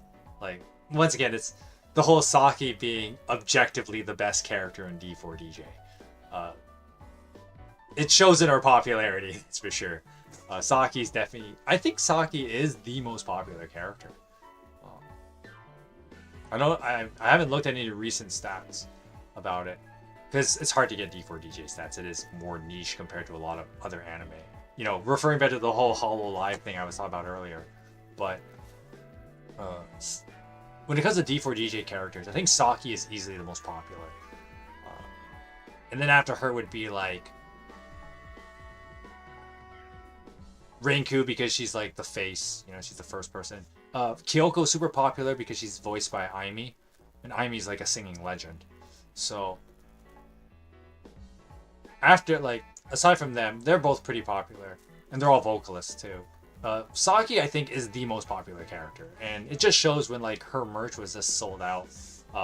Her polyester portrait shirt, as I will call it, the Saki one was sold out. I could have bought. Was I able to buy one on the first day, or was it sold out? I think it was. That's how fast they sold out. Was that like? Remember, this is day 1 of D4 Fes, and as I got through that lineup, I guess enough people bought them that the Saki ones were sold out. The Geki Rock merch had a Saki set, and with the Saki set had a white sweater, or sorry, a white hoodie. Now I was thinking about getting the white hoodie, but the problem with white hoodies is that the problem with white hoodies is that if you get like even a little bit of like, if they get dirty a little bit, oh my god, like they're just so hard to clean, and there's so much work to like maintain. I was like hesitant, which that moment of hesitation, it costed me everything, because then right after, like, the Saki sweaters were sold out. Saki merch was just sold out so fast, because Saki's like the most popular character. It's not even a question. It also backs up my statement about Saki being objectively the best character in D4 DJ. But I got the Noah one because a black polyester jacket like this is, one, pretty easy to maintain, and you know, you gotta go, you know, even though in real life Noah is a freak, but in D4 DJ we love her for spreading the cute. She's spreading the cute to the world. That is her mission, and we gotta be behind that mission. Nothing beats Q. Alright, so I'm done wearing this for now. I was just wearing this for because I wanted to look cool, and I was like, alright. I'm gonna just put the camera back. I'll show you some other stuff I bought during D4 Fes. So this is day one, so I'm gonna try my best to remember the stuff I bought on day one, because I might as well tell you this now. I bought stuff on both days. Alright, so we got some more unboxing slash unraveling stuff. That's one of them.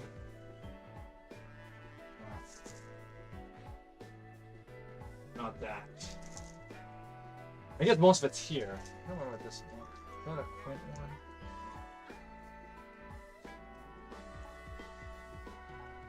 I think it's the Quint one too. I have a lot of Quint merch. I could not get them mixed up with my D4 DJ merch. Okay, so I have a couple D4 DJ merch. This is from day one. So some of the stuff I already showed you because I was wearing it. The Geki Rock jacket, and that thing costed me like, it was a lot of money. It was like $100.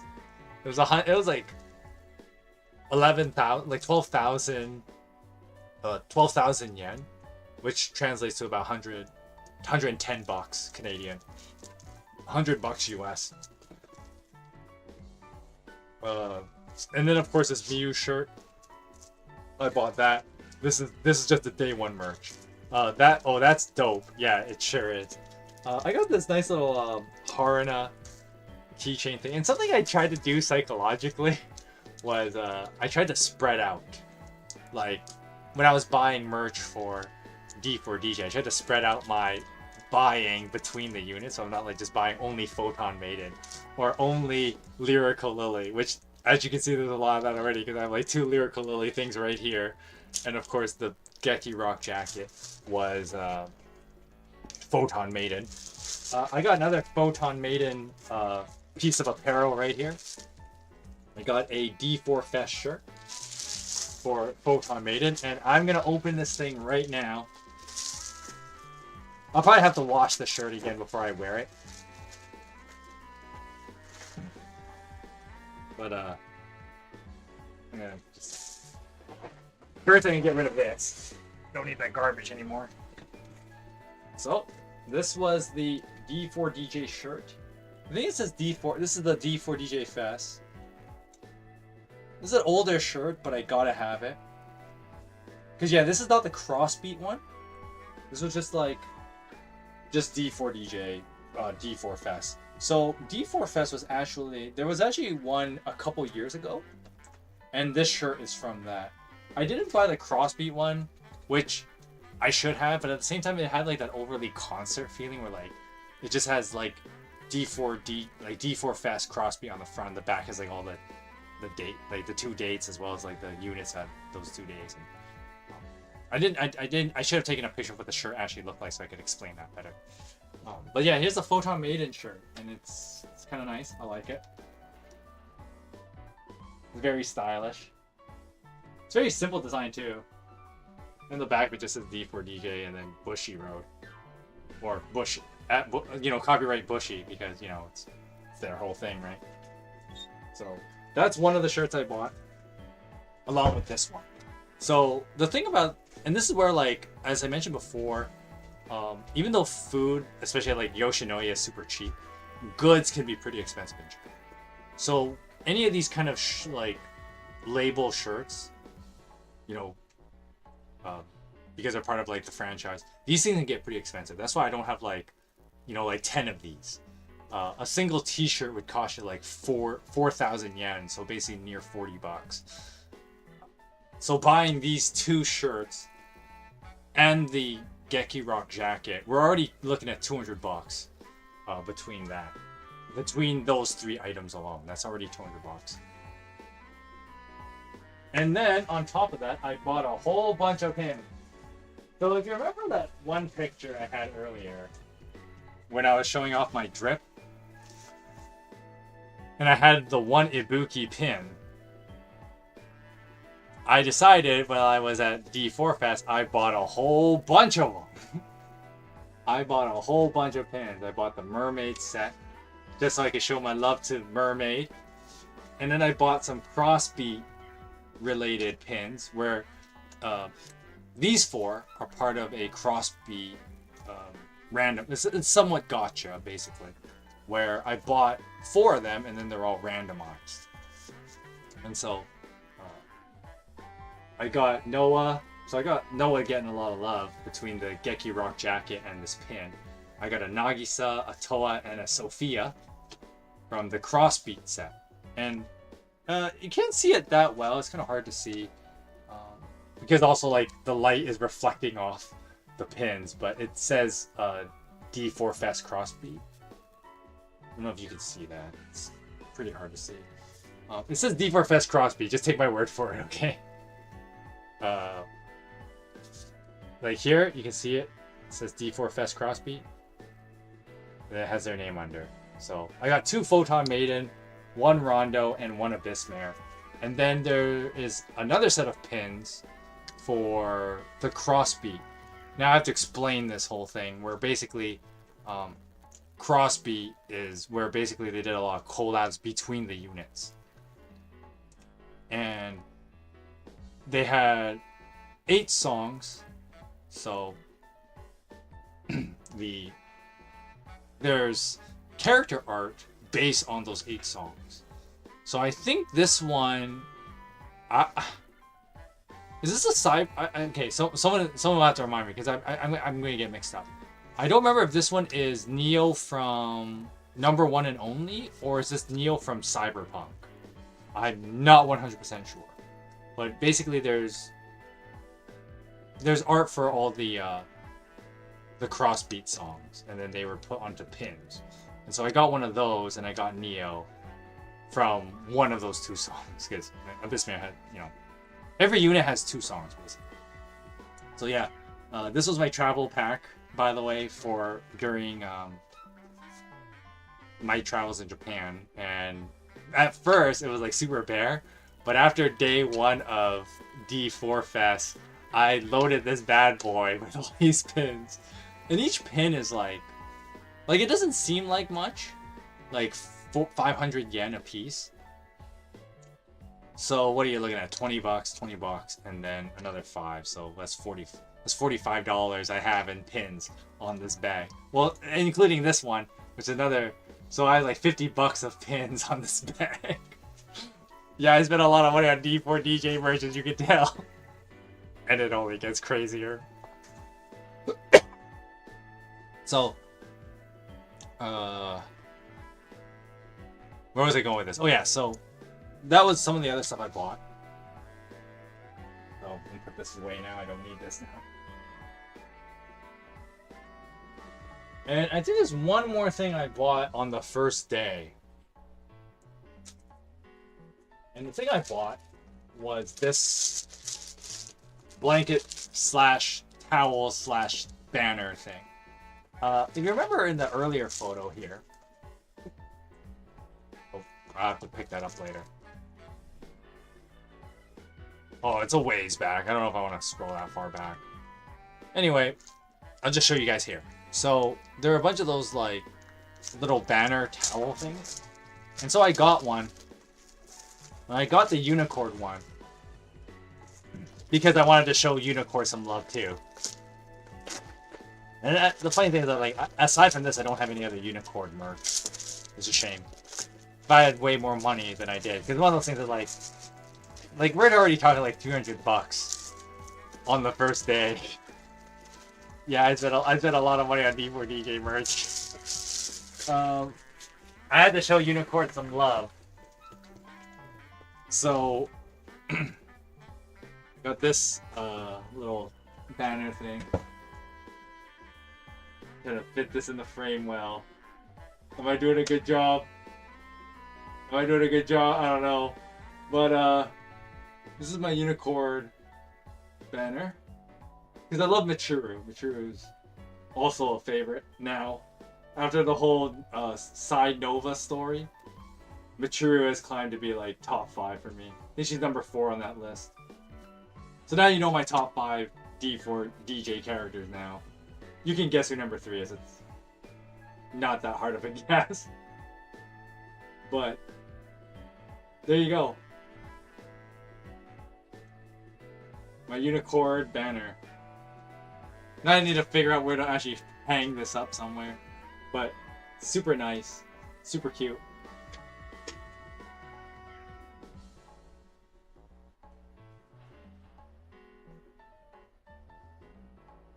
And I had to show Unicorn some love because I had like no Unicorn merch. So that was all day 1 purchasing.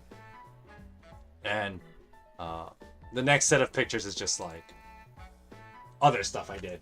So I took a picture of some person's bag because they had a pretty sick like Tsubaki bag. Even including a nice photo of what's her name? Why is it slipping my mind? Kato Rehona or Rio? You're not supposed to pronounce it that way. I butchered it. But the singer for Tsubaki, a nice little picture of her. It's very nice. I think it's like Kato Rehona. But yeah, guy is like. And there were a lot of people who had like decked out bags of like their favorite D4 DJ character, and it's nothing but high respect because it was sick. Very nice to look at. Oh, there is one more thing I did buy. I'm gonna go see if well, I'll show you later. I was just showing a photo. I bought a Piki hat and I gave it to my dad for his birthday when I came back. So because it was actually my dad's birthday before I came back from Japan. His birthday is like the beginning of June. My dad shared for the D4 DJ fans in here. My dad shares a birthday with Dahlia. Just some pictures of me being like, oh yeah. You can see the bags on the floor of like all my merch. Kind of. But yeah, just D4 DJ Crossbeat. Then they had a bunch of these cool stands of like all the characters. So taking pictures of them. And I think they put them all in their, I think a 2nd anniversary version. Yeah, 2nd anniversary version. Well, except for Unicorn and Abyssmare for obvious reasons. But, yeah, 2nd anniversary. Photon Maiden, Happy Around, Piki, Mermaid, Lyrical Lily, and Abyssmare. More flower pictures. Okay, so the next thing I'm going to show you guys is, there was like a little ring toss thing where you can get, these bookmarks. Oh, I gotta mention something. I gotta go back a little bit. So when I bought all my merch, they had a special thing going on because it's D4 DJ, you know, D4 Fes, and there was a whole thing where like for every 2,000 yen, so $20, that you spend on merch during D4 Fest, you get stickers. You get a bunch of these little stickers. So the first day I spent like almost $300. I spent like $200 on outside of the Geki Rock jacket because that doesn't count. So I spent $200 on merch. So I got 10 of these stickers. I'm gonna turn it back to this mode. I don't remember which ones are which now, but I just have a whole bunch of these. And I'm gonna just skip ahead as well. I'll just show you all the stickers now. And I think I have like at least 15 stickers because the first day I bought $200 or 20,000 yen worth, and then the second day I bought about another 10,000 yen. So I got Marika sticker, I got Hero. Okay, I gotta make sure I don't damage these things. I got Hero. I got an Esura, and they're mostly randomized. I think there's a way that like in the box where the shopkeepers pull the stickers from, they're like designed in a way that they're in a certain order, if you will, so that like let's say there's no 2 Nagisas in a row kind of thing. I got Nagisa, I got Saori, I got Haruna there. Oh, see, this was from probably a different day. Yeah, see, I did end up getting repeats because when I bought more stuff the second day, I guess the stickers that came ended up overlapping the other one. So I got Marika again. I got Hero again. I got a Sophia. I got... Is this Karumi? Yeah, it's Karumi. I got Ray. I got Ibuki. I got a Michiru. I got an Aoi. Another Esra. A Veronica. And another Ray. So those are the stickers I got. When you buy, for every 20 bucks that I spent, I spent basically like 300 bucks from the Bushy Road merchants. So, and then I probably got some like of other people's extras. There was more than 15 in here. Oh, running water noise. Sorry about that, guys. I don't know if you guys can hear it. OBS shows that the mic doesn't really pick it up. So, but if it is like, I don't want to talk over it if you do hear it. So I'll just wait a little bit.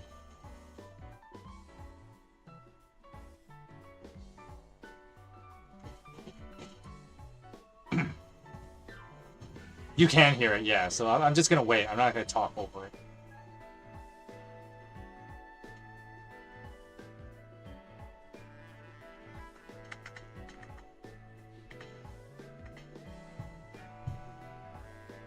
As you can tell, it was hot that day because of the red shirt I was wearing. I ended up, like, just tying it around my waist. Okay, this thing is for later.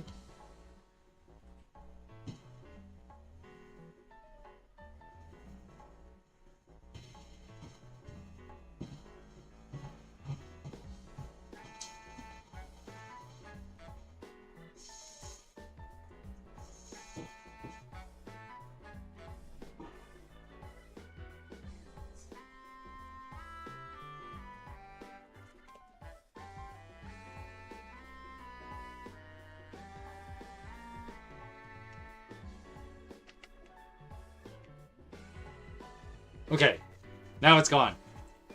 So before I go to the next slide, because it's a video of someone else doing something, one of the guys I met up with. I'm doxing you, by the way. Chuni, if you're there, I'm doxing you now. Or I will dox you in a minute or so. But basically, one of the things you could do inside the venue is that, like, there was a little ring toss thing. So you pay to play ring toss, basically. It's pretty low grade. It's kind of just casual, just have fun, right? And way to get money from you. And so basically, when you play ring toss, you get these bookmarks. So I paid for 2 games. So basically, you pay. It sounds like a lot of money because you're paying like 500 yen for 2 ring shots. But then you get these bookmarks, and you get them regardless of how crappy or how well you shoot. I think you get bonus bookmarks if you shoot well. But you always get a book. Basically, you get the 2 bookmarks per per game. And so I have who do I have? I have Elsie, I have Aoi, I have Rika, and I have Ray. A lot of Ray. Quite a bit happy around when it comes to these small items here. So I played 2 games, so 4 ring shots. And I got 4 bookmarks out of it. Alright, let's put the stickers and the bookmarks in a nice little place so they don't fall all over the place. And now I'm going to show you guys my buddy Chuni Fan. Sorry, you got to dox your face. But he plays a little bit and I filmed him play. I don't know if you can hear it. Oh, you can't hear it here. Oh, nice, Okay, let's do that again. So this is my buddy Chuni. He's got a Geki Rock shirt. So he shoots pretty well. He gets blue there. Second one, miss. And miss. You got 2. That's a pretty good shot. And then I think he paid for an extra set of games, so he gets to play again.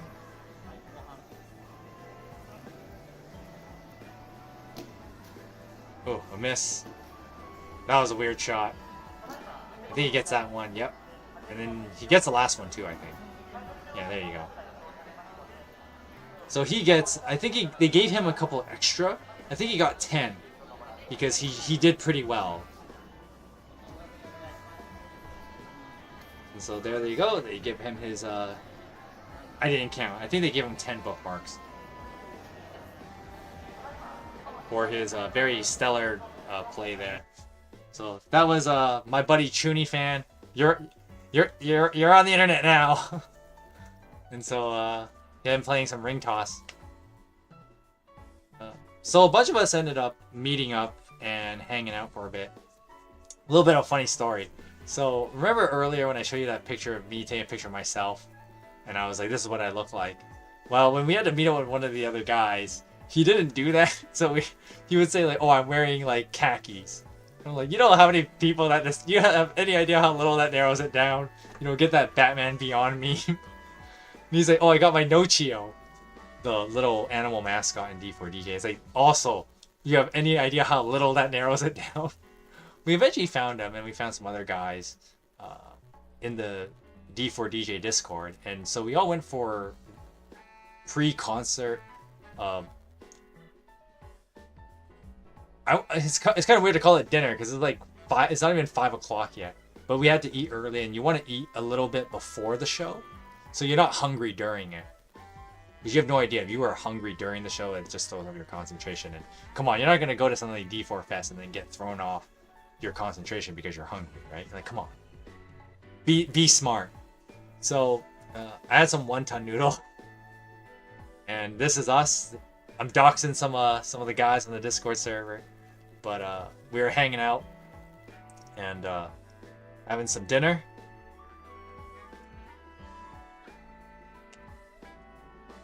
And then we get to the venue. And one of the things that, like, I quote-unquote got premium seats, but the range of premium seats was crazy for this concert. So, there's a Pacifico National Hall in Yokohama. It must be pretty big because the first 28 rows are considered premium seats. And I was unfortunately put like past row 20 on both days. The first day I was row 20, there was like row 23 and then like seat 14, which you can't see it here, but it's like somewhere over here, a little further left, so like somewhere over here. And like this, okay, so you can see here that there's like a gap, right, a walking way in the theater. In front of that is the first 28 rows, and that was all constituted as premium seating. Then the first few rows here are like women's seating, because they actually do a separate seating arrangement for women. And then you have the rest of the normal seats. And so I paid for premium seats, but then I ended up being like far back in the premium seats. Like, I'm not in the first few rows, but to be fair, you never want to be in like the first 5 rows. And the reason why you don't want to be in the first 5 rows is because, first of all, like if you're in the very, very front, you got a little bit of neck cramp. You don't have to look onto the stage. And secondly, all the cameras are going to be right in front of you. Because obviously they are like running some cameras here and stuff like that. There's a bunch of cameras back here as well, but there's a bunch of cameras in the front. And if you're in the very front 5 rows, the cameras end up blocking you a little bit, and that kind of sucks. The best range would be like if you're like row 15. I think row 15 would have been like really good. The middle of the quote-unquote premium seats. And then you want to be like seat 30. So seat 30 is here. Because I was actually like seat 25 on the second day, and that's like here. Something like that. So anyway, this is the venue. You got the stage. And the DJ stand is back there. You can't see it all that well because I'm kind of far. I took a picture, like this was me entering the theater. I had one of the guys take a picture of me standing in the theater because they're like, yeah, I'm here, baby, oh yeah. I took a picture of whose bag is this? Someone's bag. I saw one of the guys I was traveling with. I was like, your bag is awesome. I gotta take a picture of this. So this picture, okay, maybe I will talk a bit about it. I don't know how much I can really delve into it. So, because also we're like halfway through the stream time and we're not even halfway through the trip yet. So, because once again I did plan for like D4 Fest to be like in the middle, and the reason why I did that like I came to Japan on the 20th or 21st of March, and then I left in June, on June 3rd, and then have D4 Fest kind of in the middle of that. One reason was because if I was to have any jet lag going there, I would be over it by the time like D4 Fest was a thing. So that's one reason. And then secondly, like, yeah, I was gonna do other stuff too, but I wanted to wait for like this was the big event kind of thing. And so anyway, I'm sidetracked. I should just get to the point because we're gonna run out of time at this rate. So the first day of D4 Fest, so what they did was they divided up the 2 days for the 4 different units. Although 2 units that would perform on the other day would show up on the first day for a couple of songs, and the reason for that is the whole crossbeat thing and the 8 tracks of crossbeat. So since my Japanese is not all that good, I couldn't name you all the titles, but Soft Boiled Joy was the Happier Around Lyrical Lily song, you know, the crossbeat songs, and there were 8 of them, and so 4 of them would be performed on each day. And so when I mentioned like, okay, technically there are 6 units each day, but only 4 really perform, and the other 2 are meant to do the crossbeat tracks. And so the first day was Photon Maiden. The main performers were Photon Maiden, Lyrical Lily, Rondo, and then Abyssmare. And so the other 2 units that showed up on the first day was Piki Piki and Unicorn. And the reason why Piki Piki and Unicorn were there was because actually 3 of the crossbeat songs that were performed with them. And it goes both ways, because this ends up happening the second day as well. So, getting to the show opens. D4 Fest opens with a bang. It plays a crossbeat song. First song of the day was 8 Tones by Piki Piki and Photon Maiden. So Photon Maiden was the first major act, but Piki Piki, which was the guest group of day 1, they open with 8 Tones, and it's just a banger. I would play the song for you, but I don't want to run into like copyright stuff. I think D4 DJ Music I've been pretty safe. D4 DJ Music is pretty safe for the YouTube copyright stuff, but I didn't prep this thing well enough beforehand, so because all the tracks are here, I could technically play them. You can also look up all these songs on YouTube. Opens with 8 Tones, and it's just like, oh, the hype is on. And so they start with 8 Tones, and then unfortunately, after that, Photon Maiden does their set. And unfortunately, there were sound issues on day 1, and Photon Maiden took the brunt of that. Which is a shame, because Photon Maiden is like one of my favorite groups of D4 DJ. Among them. Like, okay, before someone goes like, it's hard to tier them because I love all the units, but also like you have to like some more than others. That's just how it is. And so Photon Maiden is like pretty high up there for me. I think Photon Maiden is like probably my 3rd favorite, musically. And so, unfortunately, during D4 Fest they did have some sound issues. So there were some parts where, like Toa's singer, I can never remember these Seiyu's actual names. And from this point, I will refer to them by character names. So Toa, because you know there's that whole transmedia thing as I explained in the Ray in 2024 video. You should definitely check it out. I do have a playlist. But Toa's mic was awful. That poor girl. And I love Toa. I love her singing voice. It's very cute and quirky. But unfortunately, her mic was awful during the first day. It's a real shame. She was having a fair amount of mic issues. And even um, Saki, her mic was having issues. It's a shame, because once again, like Sumugi Risa is like a great singer, and her mic ended up cutting out a couple times. It's a real shame. Then after Photon Maiden, so I don't remember all the songs off the top of my head that they performed. They did Discover Universe.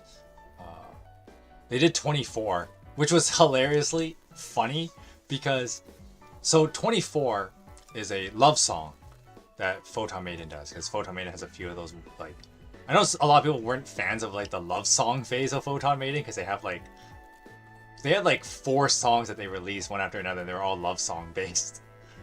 And it is very different from the quote-unquote cool and stylish image Photon Maiden is supposed to have.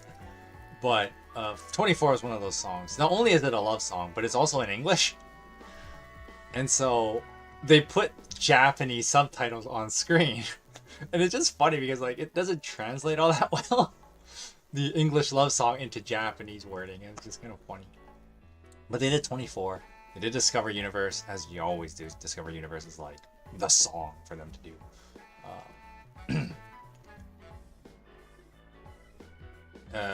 What else did they do? They did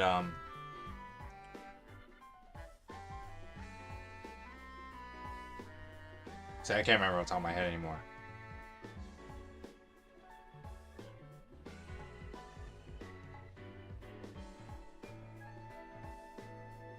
They didn't do the All Mix song for Many Color, because that's one of those like quote unquote cutesy songs that they just didn't do.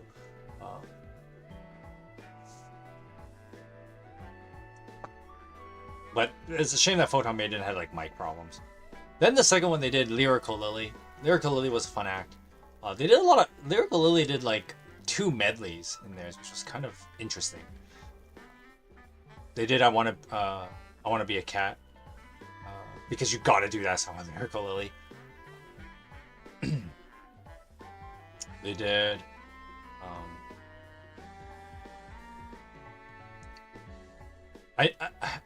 I can never remember, like, I know the song. I couldn't name you the song though. But once again, part of it is because of like my Japanese sucks. So Lyrical Lily did quite a few cover songs in their set as medleys, and that was kind of neat. One thing that was cool that only Lyrical Lily did was that they did the whole like move into the audience, and they did one of the songs while doing that. They moved through the audience, and they were even in that like middle section I was talking about, and they actually sang from there, and that was kind of neat. Lyrical Lily was the only act that did that kind of thing. The third act though, when Rondo was on stage, and okay, so the thing about Rondo's set, first of all, like Rihona or Kato Rihona, her singing is like super good. They did like Black Lotus. Oh yeah, Black Lotus, so good. Always love that song. It's like one of my favorite songs. Oh, Rondo is like probably my second favorite musically, and her like Kato Rihona's singing voice is exactly why people love her voice. And they played Black Lotus, which is one of my favorite songs in all of D4 DJ. So that was super great. That they had that. And of course they did the Achapoodle with that's the crossbeat song with Photon Maiden and Rondo, and that song is mad good. I mean, all the crossbeat songs are pretty good. Yeah, it was just so much fun. People were going nuts when that song was going. All the crossbeat songs, it just works so well. And D4 Fes crossbeat, it really lived up to the crossbeat hype. Like all the crossbeat songs were executed so well. And Achapoodle was no exception to that. It was just so good. And so because both Photon Maiden and Rondo performed that day, then they get to do that. So that was a thing.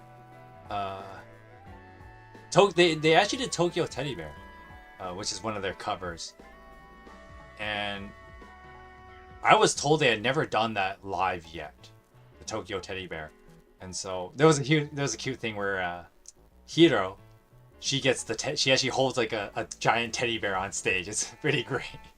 While they're all singing Tokyo Teddy Bear, it was pretty fun.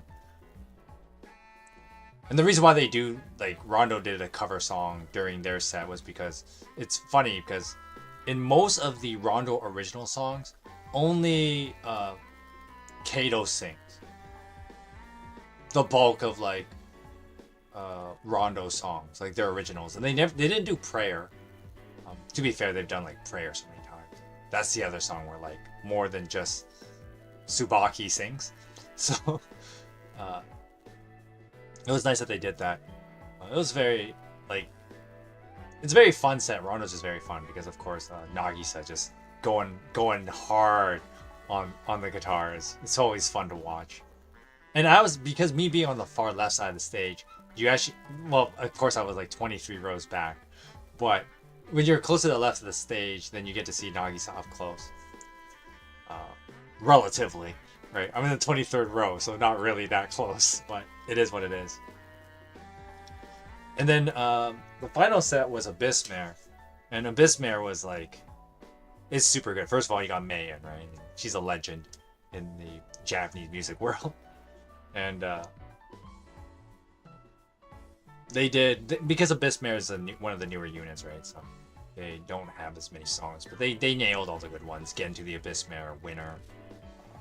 They didn't do Red Faction though. They did Axis of the World though. Axis the World. And they had a whole thing where they had flags while they were doing Axis of the World. Because Axis of the World is it's a cover of, I can't remember what anime it was used for, but people were hyped when they had the flags for Axis of the World. And of course, during the Abyssmare sets, they did the other two Crossbeat songs. So they did both Abyssmare Crossbeat songs, which is why they had Piki Piki and Unicord, which were scheduled to be main acts on the second day, but they were the quote-unquote guest groups for the first day. Was to do both of the Abyssmare Crossbeat songs, because Abyssmare did not show up on the second day. Neither does Photon Maiden. So Photon Maiden did both of their Crossbeat songs on the first day, opening with 8 tones, and then later Achapudal during Rondo's set. And then Abyssmare they did Cyberpunk first with Unicord. And then they did the Abyssmare set, and then the show ends. But, I mean, it's concert. Concert culture, there's always the, you wait for 5 minutes and people are just like, clap, clap, encore, encore, encore, right? Or encore is how Japanese people would say it, but you get the idea. They're already yelling encore for 5 minutes because the real reason why it takes so long is because Abyssmare was going to do their second Crossbeat song, but they also changed mostly out of costume. Thank God, because I can't stand Yuki's dog suit. It's a dog suit. I can't stand that thing. So thank God she takes it off for number one and only, which is the Piki Piki and Abyssmare Crossbeat song, and they end the show that way, or they start the encore that way, and then they do number one and only. Great song to mostly finish the show with. And then of course in D4 DJ fashion, there's a whole 20-minute segment where all the performers come on stage and they just talk to the audience, and they kind of talk semi in character. Some of the seiyus do a good job staying in character. Some of them just drop the character and just be themselves more. A good example of this is Miyu is a character, the seiyu for Miyu. She kind of drops the character quite a bit. Let me just remember what is her actual name, so I'm not just but she drops her character Tanda Hazuki. Tanda drops the character quite a bit. She doesn't really play the Miyu character because Miyu is kind of a hard character to play on stage, like straight a lot, because the whole thing about Miyu's character in D4 DJ is that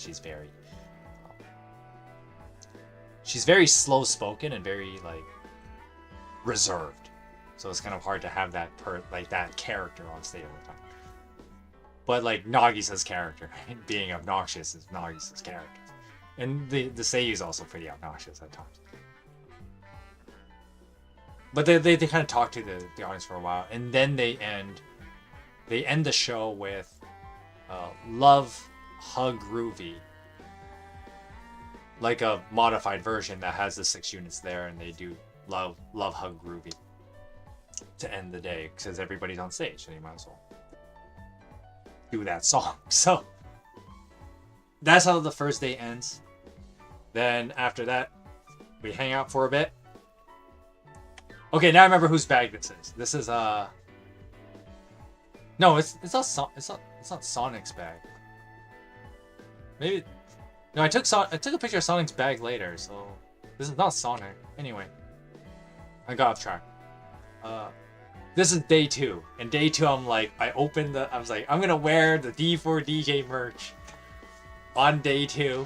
I decorated the bag. You can't see it all that well. I didn't take a picture of the bag, but I wear the Geki Rock jacket. I wear the Miyu shirt. Day 2, I'm decked out.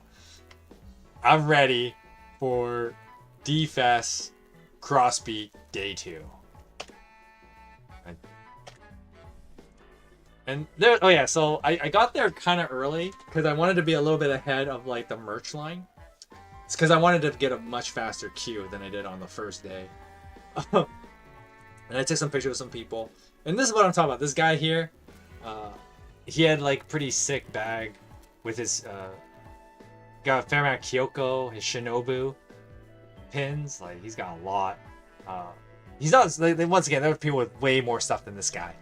But I was chatting people up, and there was a guy with like a full Marika bag, and I was chatting with him quite a bit, and there were other people in the lineup as we were waiting to get our tickets. So you line up to get the ticket, to get in queue, to then line up again, to enter the venue, to go buy merch. There's a whole thing. But yeah, I was just chatting people up, and I took a picture of this guy in his bag. This was, okay, this is after, is this after? No, this must be before, because I don't have a bag with the new merch. So this guy here, this guy's a huge Sophia fan, which I know sounds terrible because I remember, you guys may remember I said Sophia like the one character I don't like, but at the same time, you can't really hate anyone in D4 DJ. And Sophia has grown on me a little bit. Still an F tier character though, but it is what it is. But this guy had he had a whole Sophia deck. He's got like the bag with the Sophia art. He got this bag here with all his Sophia acrylics. He has his hilarious ass sign. And if you don't know what this says, it says, yeah, I can take your picture. And you're supposed to imagine Sophia being like sheepish about this. Yeah, I can take your picture. And so this guy, I took a picture with him. Because he had the Sophia deck out, and I was like, alright, I gotta take a picture with this guy. So, took a couple pictures. And then this guy here had a Rinku bag. I was like, dude, I gotta take a picture of you and your bag. He had like all Rinku, that was pretty cool. And then I met this guy here, and you notice on the second day I took way more pictures with people. I was way more talkative, I guess. I mean, not like I wasn't on the first day. But I don't know. I guess I just took more pictures on the second day. And there was this this person here with a Kyoko cosplay. Well, I kind of already gave it away. So it's a dude in Kyoko cosplay, but you know, you gotta respect it. It was very well done. Very good cosplay. And then there was this guy with like, he's got a whole bunch of merch. Look at this guy's bag. He's got like all those like bands too. That's so awesome. He's even wearing the jersey where he has it wrapped there. He has a shirt from a past D4 DJ live, the fake off one, which was Rondo and Mermaid's joint live. Whoops.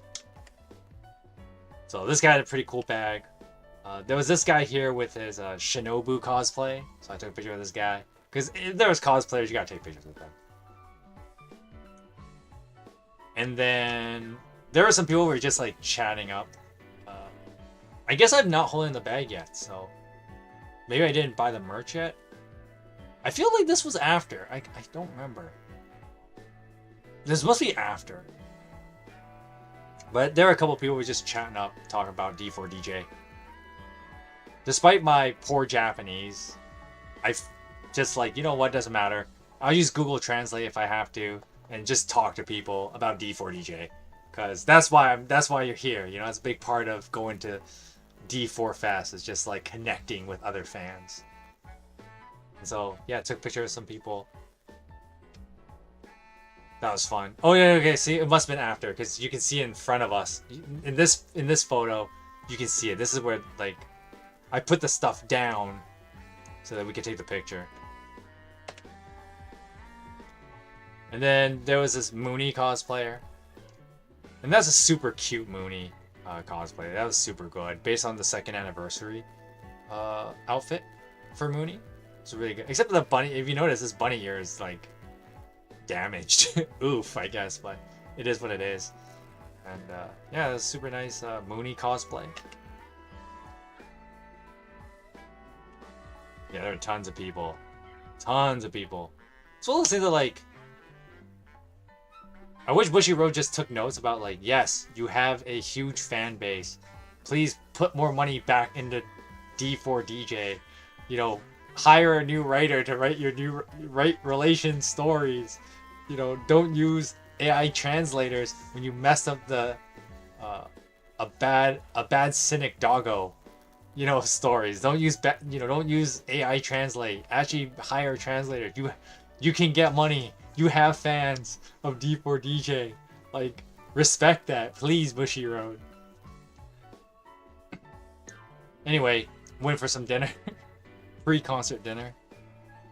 Here was another Shinobu cosplayer, and this guy was like, he was in the groove, and we were having a grand old time. So, yeah, that was a Shinobu cosplayer. I'll stay on this image for a bit. I'll talk about some of the merch I got, as well as talk about day 2 of D4 Fest. So let's talk about the merch first. I'm gonna change to back to this scene. So I went early, not just to chat people up, which is a ton of fun in of itself, but I also bought more merch because there were some things I was like, oh, I gotta get it.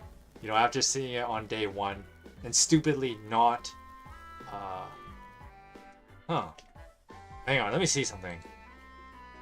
Did I not take... Okay. I guess I didn't... It was on the Discord, but I guess it's not in my photos here. I took a picture of, like, the status of, like, a lot of the merch. And stuff was selling out. By day 2, stuff was sold out. For instance, once again, I mentioned before, the Saki polyester portrait shirts. Those were all gone. Most of these were gone. There was a lot of things that were gone. By day 2, they sold out because people wanted their D4 DJ merch. I mean, yours truly here is sitting with like already $300 and still has to buy more merch on day 2. So, what do we got? We got a couple things. First one being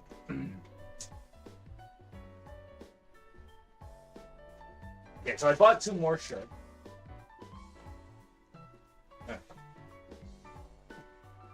What else did I buy? Is it even here? Gotta be here. Oh yeah, it's right here. So I bought a couple more things, not that much. I bought this shirt. It's the second shirt. It was actually based on an older live that D4 DJ had. It was on that it was on the same table where I got the Photon Maiden shirt. Because once again, all the Crossbeat stuff was selling out. All the Crossbeat stuff was gone. All the Crossbeat shirts. Well, most of them were. I'll show you one that I did get, kind of. It wasn't a crossbeat t-shirt. Whoops.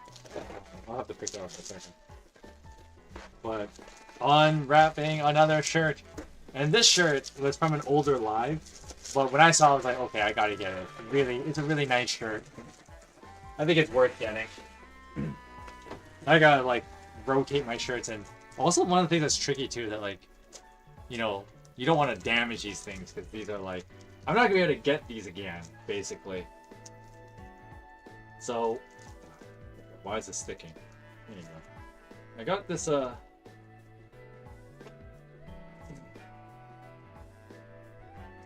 got this shirt. It was from the Abyssmare and Unicorn joint live that was several months ago, actually, but it was a really, really nice shirt. I love this art for it, too.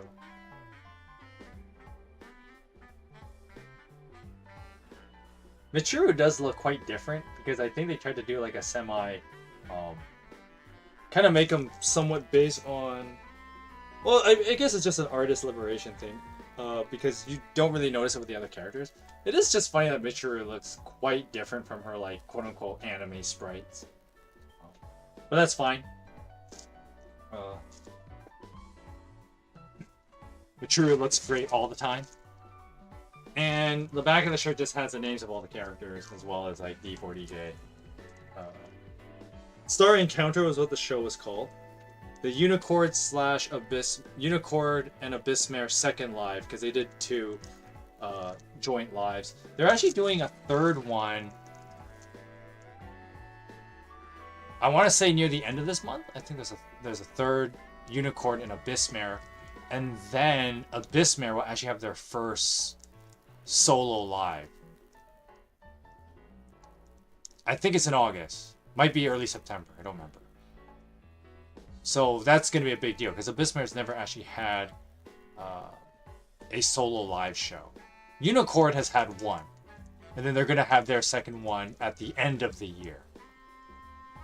And once again, it's the whole, like, D4 DJ is alive and well, so, like, they could get the money to hire a new writer and a better translator. I mean, if you want someone to write relation stories, writer right here. But anyway, yeah, this was a super nice shirt though. I had to get this, and I mean, I gotta show more love to Unicorn and Abyssmare. So this was a super cool shirt that I got for their second live, which was like several months beforehand.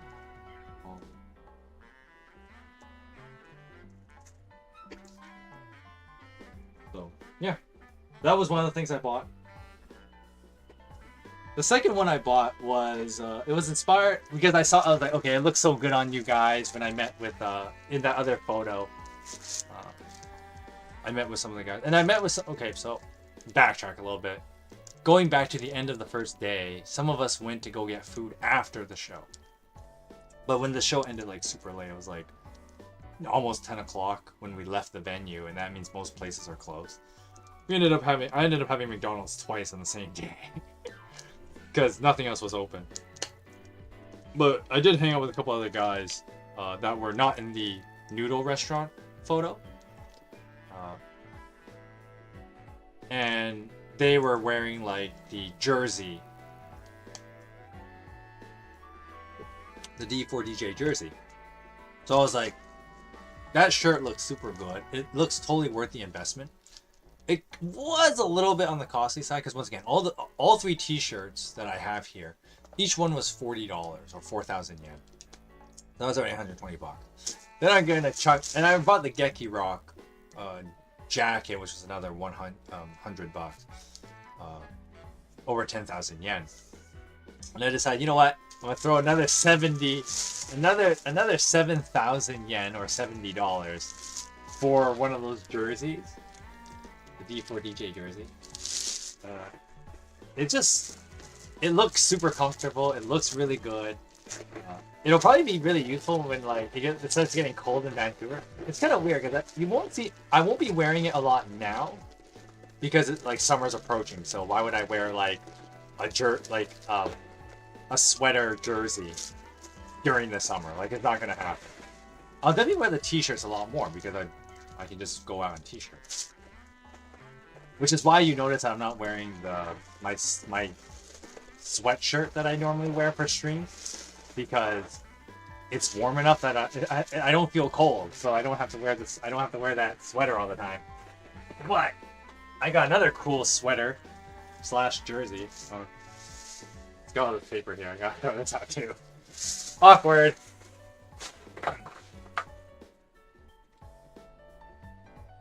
Welcome back, Toasty.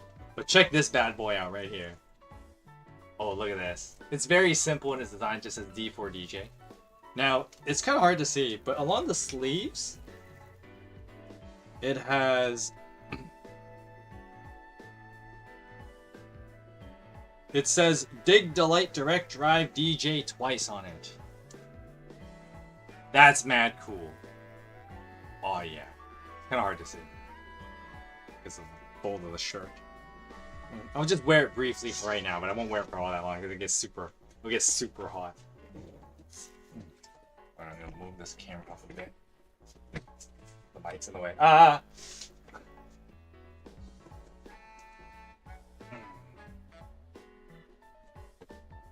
Look at this bad boy right here.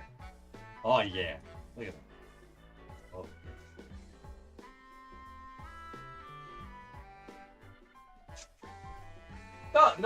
No real design on the back. Just how that's ugly. Just shows I haven't cleaned this place very often lately.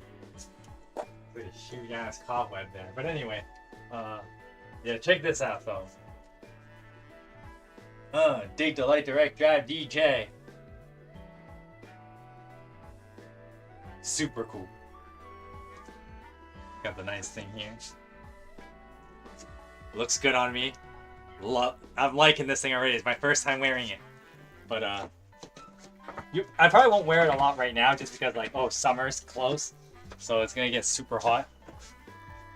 See, at least the Geki Rock windbreaker that I have is like, that you can wear, maybe not in the summer as much, but like when early fall comes, I'll probably wear it quite a bit. With this one, I'll probably wear it quite a bit in like fall and even winter. But this is the jersey. It's like 7,000 yen, but it's just so cool. Just look at this, and it's pretty comfy. It feels nice to wear. So I paid for that. I bought this, and I bought one more thing. Let me just put this thing away first.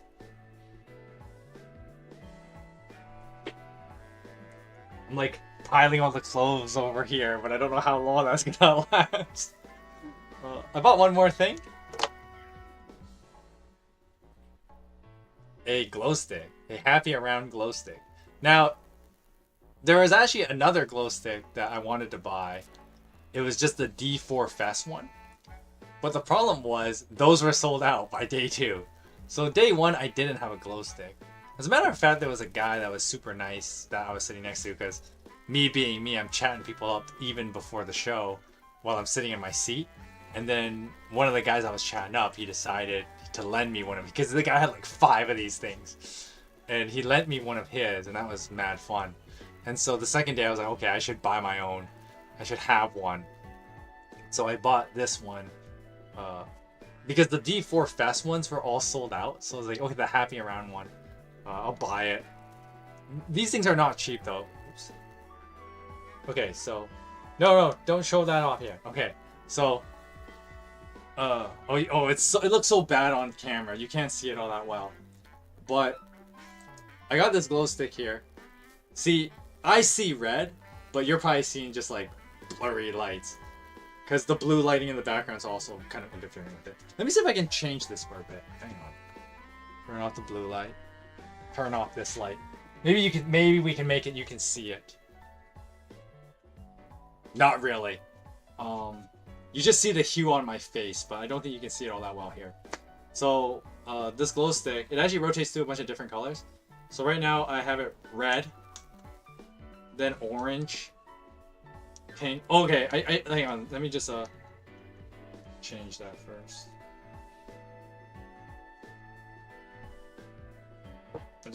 I'm trying to see something here. Good. I'm gonna go in order. That's what I want to do. So the first one's red. Now this is the happy around glow stick. So the first 4 colors are actually based on a character. So the red one is supposed to be Rinku. It's supposed to be like a red orange, but it has to be like a darker color. The reason for that is because the second color is a light orange. It's supposed to be like, because you can't make it like yellow. That'd be pretty hard to do. So the dark orange is Rinku, and the light orange is supposed to be Maho's color. Then you have pink, and pink is Mooney. And then you have blue for Ray. Too bad you can't see the design while the light is on. I don't know if you can see it. Can you see the happy around? No, probably not. Just how it is. That's awesome. Need to get some anime hoodies. Yeah. If I had more money, I would have bought more anime hoodies. Anyway, it has a standard red. So you might think it's Rinku again, but it's not. Then you get to like the weird character. So there's like a more white. And it does show off. You can't see it all that well because the camera, I guess, can't pick it up. But it does accentuate. It's like a white light. And it accentuates the happy around logo a lot better. Like for me, it looks really pretty because the white light looks really pretty because it accentuates the happy around logo very well. Then you have this green color, which is like, it has nothing to do with anything. You don't really associate happy around with the green color. And then there's an orange color, which is interesting because you have the dark orange for Rinku and and a very light orange for Maho, and then you just have this standard orange, which I guess is like the standard orange is the happy around color. And then there's like another blue. I don't know why. I guess it just needed more colors in this thing. But the last one, what is that, like 8 colors I just went through? The last one though is really cool. Where, is this the last color? No? I guess it just does pink again. I'm trying to get to the last color. Okay, this is the last color. And it does something really cool where it actually cycles through the 4 character colors. It goes dark orange, light orange, pink, blue. And that's for each character. So right now it's red for Rinku, light orange for Maho, pink for Mooney, and then blue for Ray. And during that, okay, so during the Happy Around set, during D4 Fes, I just had this on rotating mode and just like, because that's what, I mean, that's another reason why you get so tired from these concerts, because like half the time, you have these glow sticks and you're just going like, yeah, the whole time. You're like, yeah. It's kind of the concert culture. Anyway, I need off. There you go. That's enough of that. So I bought this glow. I bought this glow stick for like, these things are not cheap. Because they're like the quote unquote custom light sticks. And these things cost like $40. It's quite a lot. It is what it is. Just gonna turn all the lights back on now. And so, the other, okay, I guess I'll have to show you guys something later because I couldn't find it on here. Anyway, it's my camera thing's all weird, I guess. And the way I took pictures on my phone is weird. I was just looking through some notes here, but anyway, not relevant. Okay, put the light stick back. So, now to talk about the show itself. Maybe.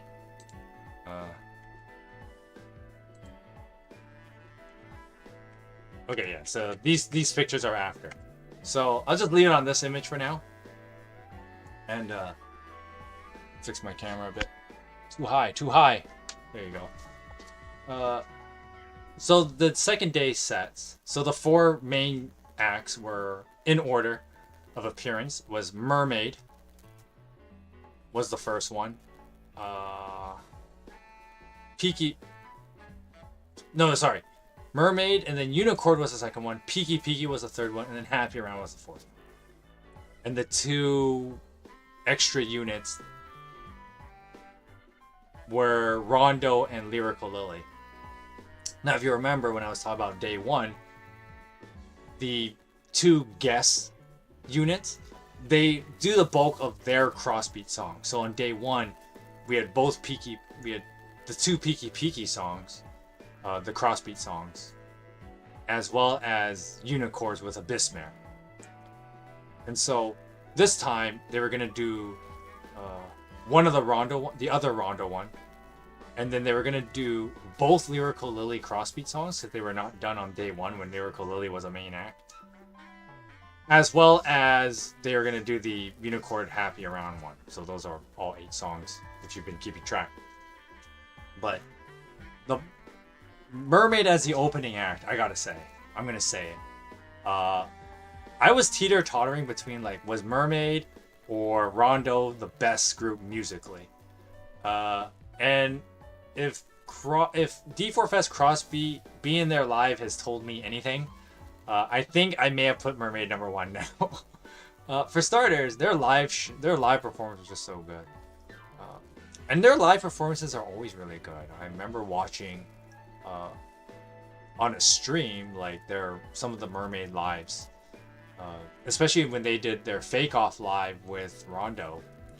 I don't know, something about like Mermaid live shows are just, there's something to them that just makes them more magical. I know that's weird to say. It's more magical than any of the other acts. I don't know what it is, but not to say that like all the D4 DJ acts are good, minus the unfortunate sound issues with Photon Maiden. But if you watch like any of the other like older Photon Maiden stuff, like their stuff is still good. But when it comes to Mermaid lives, I don't know what it is, but Mermaid has a magic to them that the others just don't have. And I mean, once again, every unit has their own magic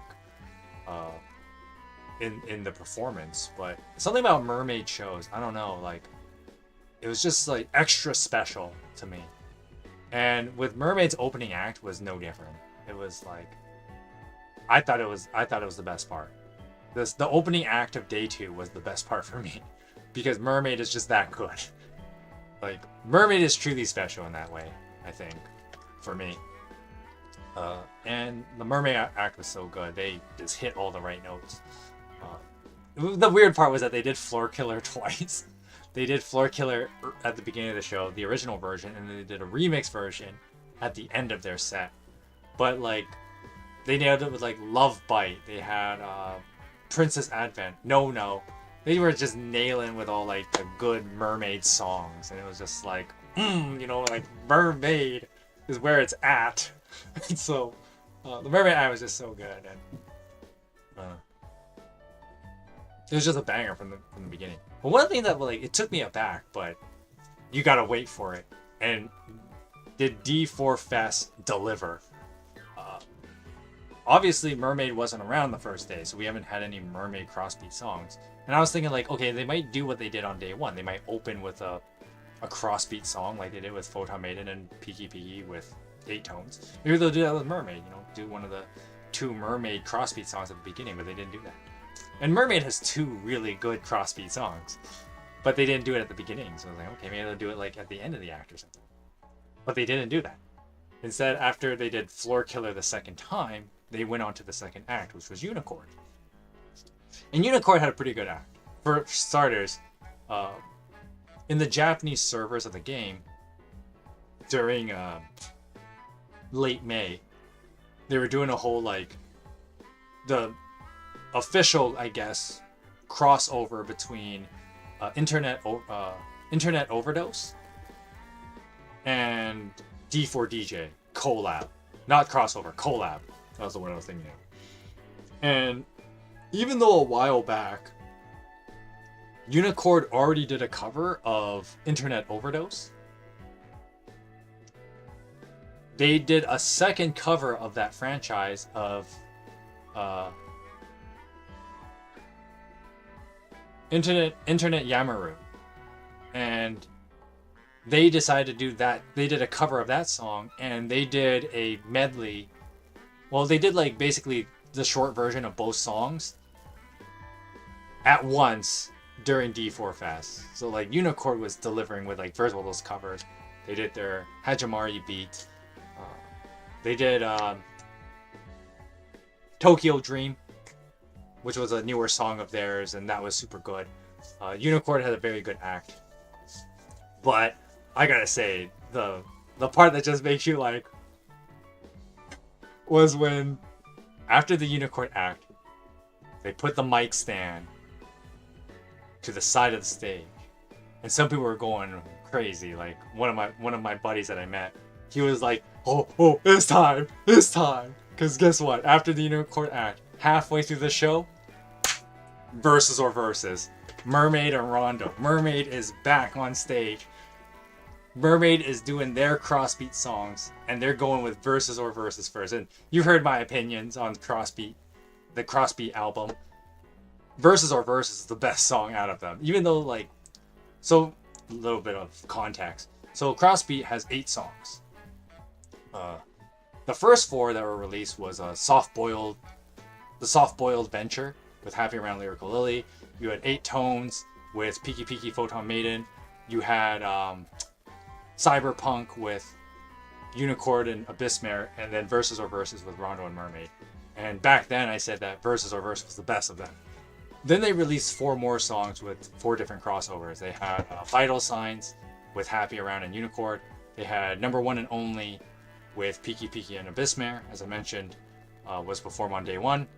And then they had Achapoodle, which was Rondo and Photon Maiden, which was performed on day 1 as well. And then there was the other song, I don't remember the title of it for the life of me, because I don't remember the Japanese title of that. Well, I do know the Japanese title, I just can't pronounce it very well. And there is no real English name for it. At least I haven't translated it yet for the international version of Groovy Mix. But, and that is between Mermaid and Lyrical Lily. And even with those 4 new songs, well, for starters, I think the 2 Mermaid ones are the best ones. The other song with Lyrical Lily is phenomenally good. But I still hold the opinion that Verses or Verses is the best crossbeat song. It's just that good. And so for them to just like, after 2 main acts, middle of the show has Mermaid come back on stage with Rondo for Verses or Verses. You're just like, the hype is on. And it don't get much better than that. It doesn't get much better than that. They play Verses or Verses, and they did the other Mermaid crossbeat song back to back in the middle of the show. That was where like, that was the Mermaid as the opening act of day 2 was already like, that was peak. But now we're like very, very like tip top of that peak, the true summit, if you will, with the 2 Mermaid crossbeat songs in the middle of day 2. That was the highlight for me for the entirety of D4 Fes, was just Mermaid killing it with the 2 crossbeat songs. It was something truly, truly special. And yeah, it's something you just had to be there for. I don't know how many words I could possibly use to describe this and never feel like I could give it justice. Something you just had to be there for. Then you had Peaky Peaky, and Peaky Peaky's always good. They did Peaky Countdown, so they did some older songs. They did Absolute. Overwhelm, I think they did Overwhelm as well. They quite like the well-known songs. Peaky Peaky always is fun and exciting. That's why in universe of D4 DJ, they're like one of the top units, because they're always good, kind of thing. And that was definitely true of D4 Fes in our universe. That Peaky Pete was just always good. Happy Around comes on, and unpopular opinion, but I think they could have done way more of the Happy Around set.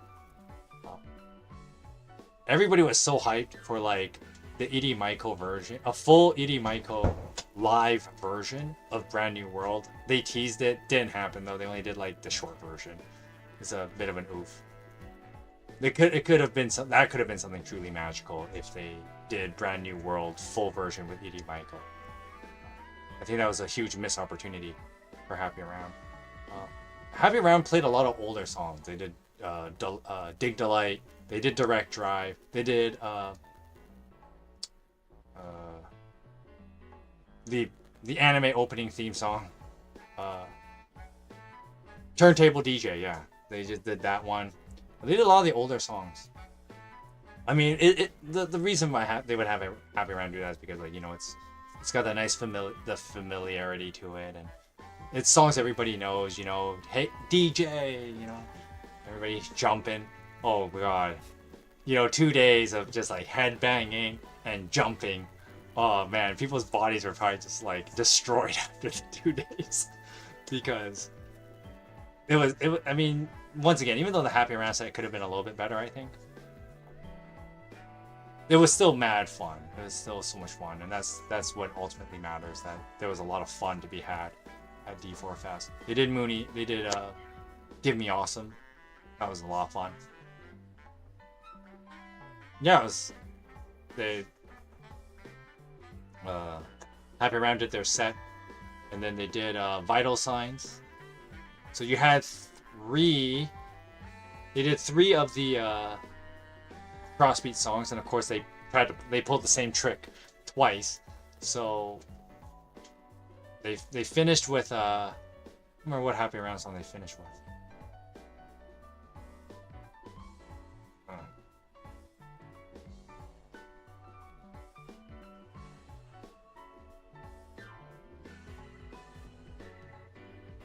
Well, it's not really important. But basically, we had the whole, like, another 5 minutes of encore and clapping. Even though everybody's, like, all tired of 2 days of this. We all destroyed our vocal cords of yelling and all that stuff. But then they closed the last crossbeat song, which was Soft Boiled Adventure, the Lyrical Lily Happy Round song. So yeah, Lyrical Lily basically did nothing until the very... Well, no, that's not true. They did both Lyrical Lily songs. Right, I forgot. They did the one with Mermaid in the middle of the show. And they did the one at the very end. And then, of course, just the same as day one, 20 minutes of talking. And then, of course, the very end of D4 Fest was Love Hug Groovy with the 6 groups that were present for day 2.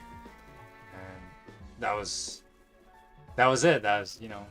all that hype that I had with, like, oh man, I'm going to this concert, and there was a whole story behind that. I don't have time to tell it now. I think I told it in a past stream. I must have mentioned it at some point. I must have told you guys a story on, like, one of the game streams or something. I can't remember. Basically, I've been, like, looking forward to this thing for, like, a while. Because I got my D-Fest Crossbeat tickets back in March. And so, like, there was all that anticipation from March till May, and then now it was over. It was over. And I was like, oh, D4 Fest is over. And I remember we were joking on Discord where it's like, yep, and then we'll go to sleep and then wake up in a world where D4 Fest Crossbeat will be a thing of, like, ancient history. And so I was like, will it really be ancient history? Is it really gonna be that long ago? I'm like, dude, when we wake up, it's gonna feel that way. It's gonna feel like it was forever ago, and it definitely did when I woke up on Monday morning. When I woke up Monday morning, it definitely felt like it was forever ago. It was like D4 Fest was over. But before I woke up on Monday morning, I met up with some more guys from the D4 Fest, all of us international fans here, and we were hanging out, go for some dinner, and hanging out with them. So that was lovely.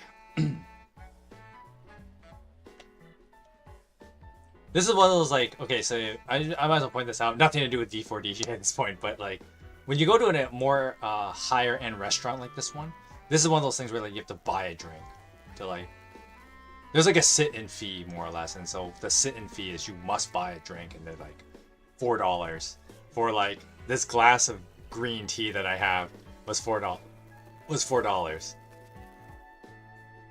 And so, yeah, one of the guys had, like, this sick, like, he put his Nochio plush in a plastic ball, and that was one of the things that a lot of us were surprised during, like, D4 Fest and, like, the merch shopping for D4 Fest. That they didn't sell more Nochios. Nochio's a little mascot that Mooney carries around in D4 DJ. If you don't know that, why have you not watched First Mix? Why have you not started playing Groovy Mix yet? Come on, guys.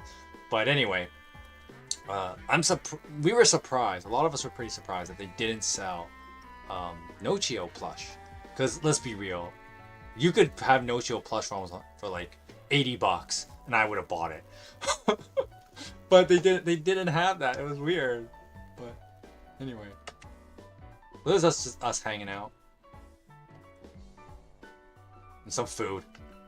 Okonomiyaki. I had a little bit of that. That was lovely. The party needs to stop. That's true. It is what it is. All great things must come to an end. And then this was one of the guys named Sonic. I won't tell you which one he was in the other picture, but I already doxed what he looks like, but like, not point him out, you know what I mean? This was his bag. He had a lot of PTP, so that was pretty cool. So I took a picture of his bag. And that was the end of D4 Fes. And basically the Monday, you wake up on Monday morning and it was all over. D4 Fes Crossbeat was a thing of the past. So now we have 1 hour roughly to blaze through a whole week of Japan as well as unbox some stuff. So before Monday lunch, there was a food truck set up in front of the hostel I was staying at. I was like, oh, what the hell, I'll try it. I had a box of with a mackerel, which is a type of fish common in Japan. And it was like in a rice bento, basically. It was nice. The fish, I mean, she like fries the thing, you know, like the little torch. Yeah, that's what it's called. She had a little torch. Just fries that little thing, right? Okay, so I don't know what was going through my head, man, but mistakes were made. So Monday comes around, I'm like, oh, what can I do on Monday? D4 Fest is over. Might as well go somewhere on Monday, though. I don't want to just sit around all day. So I went out to Minato, which is the major part of the inner city of Tokyo. And I went to, as you can see in the background, there's Tokyo Tower. Big landmark in Tokyo. Took a little stop at the Buddhist shrine. Just outside of it. Took some pictures of the Buddhist shrine. Then I went to Tokyo Tower. And, what was I thinking? Oh, why did I think going up this thing was a good idea? Oh, there was a lot of cool stuff at Tokyo Tower. So, I went up Tokyo Tower. So, I'm not going to go in a lot of detail. You can just read this up yourself on the internet. Tokyo Tower is basically like an old broadcasting tower, but now it's like a tourist site because obviously broadcasting is different now. We live in the digital age. Thank God for modern technology. But basically, Tokyo Tower, you can go up it and take a grand old look at the city. And so, this is me taking pictures out of the window of various parts of Minato. And I just took a lot of the same kind of pictures. I'm just gonna blaze through these pretty quick. But look how... okay, so before I continue, there's two layers. You have the first major view of from Tokyo Tower, and it's about, I think they say it's 150 meters up, 150 meters, and then there's a second tier at the very top of the tower, which is 350 meters, an additional 200 meters up. I walked the first 150 meters like an idiot, and I don't know what I was thinking, because like already going through D4 Fest, post-concert depression, as well as physical fatigue from all the jumping and screaming and everything else. And then I decided to walk up 150 meters. I'm an idiot. I know. But the view was really nice. This is 150. So you're going to see some views from the 350, and it's super nice. The reason why I walked up the first 150 is because it cost you $15 each elevator up. I don't want to pay that.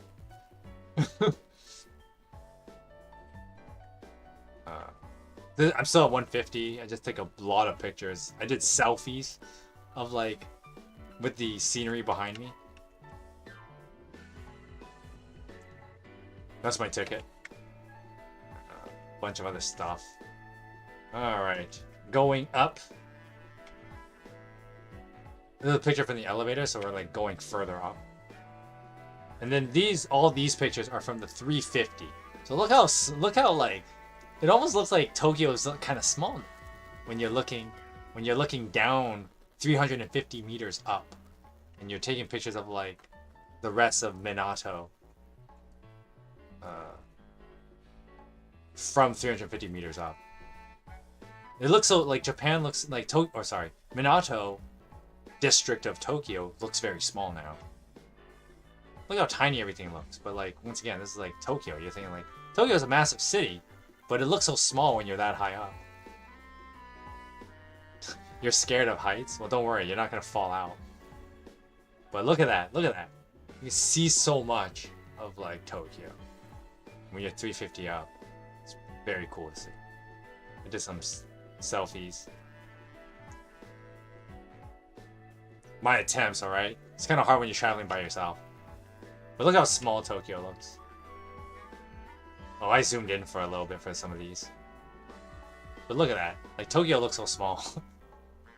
Like, look down here. You got, like, 8-floor buildings that look tiny. Like, down here, there's an 8-floor building. These are, like, 30-floor buildings. Crazy. And I'm just gonna speed run this. Tokyo Tower, vending machines. There was a parfait, I should have tried it, but I was like, oh, I don't know if I can handle it. I was actually sick before. I mentioned this in that Heroes My Magic stream before I left for Tokyo, but I was actually sick a little bit. So I didn't want to get too crazy with the desserts. I saw this and I'm like, oh god, it's like diabetes calling to me. So there's something in Tokyo Tower called Tokyo Red. Or Red Tower, as some people call it. Tokyo Red is basically like semi-amusement. So like there's a bunch of like virtual games. There's like robot fighting. So what you're looking at here is a robot suit that you get to do like robot fighting, and it's kind of cool. But it's mad expensive. You have to pay like $50. You pay $50 for a time rental of the suit. And then when you play games in the rental suit for like every round you want to fight in the robot suit is another like $5. So you already pay $50 and then you have to pay $5 per game. And if you try to maximize, then you're just playing a lot of games. It just racks up the money because the suit rental is like 5,000 yen an hour, something like that. It's a lot of money. So I didn't do it. Oh. So the next thing that you're gonna see is me throwing ninja stars, and unfortunately the guy does not have good camera work. I don't know if you can. I'll just show it to you. Okay. There is volume to this. Throw. First one. I don't know if you can catch it. I don't know if you caught it. I'll explain it a bit. Third shot, I get the guy's face. Fourth shot, I get the chest again. And then the fifth one, I technically hit the guy's face, but then like the shuriken fell out. So I'll play it again. See if you can catch it.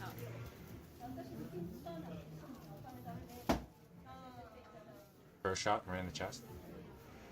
Now, if you caught that, what happened was the second shot is crazy. I actually made the exact same shot twice. And the second shot actually hit the first shot. That's why you hear the little clang. Because it actually hit, and then the second one bounced off.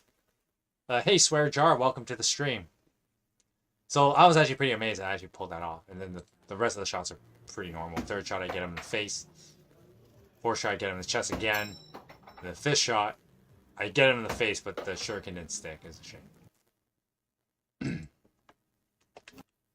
Okay, so that's Red Tower. There's a boat race thing. It was... I didn't film... Well, because I couldn't film it. You can't film inside. Isn't this Tokyo Tower? You worded that funny. It is Tokyo Tower. And then this is just me being a smartass about like, oh, this is a first. Japan rain. Because actually, remember, at this point, I had already been in Japan for a week.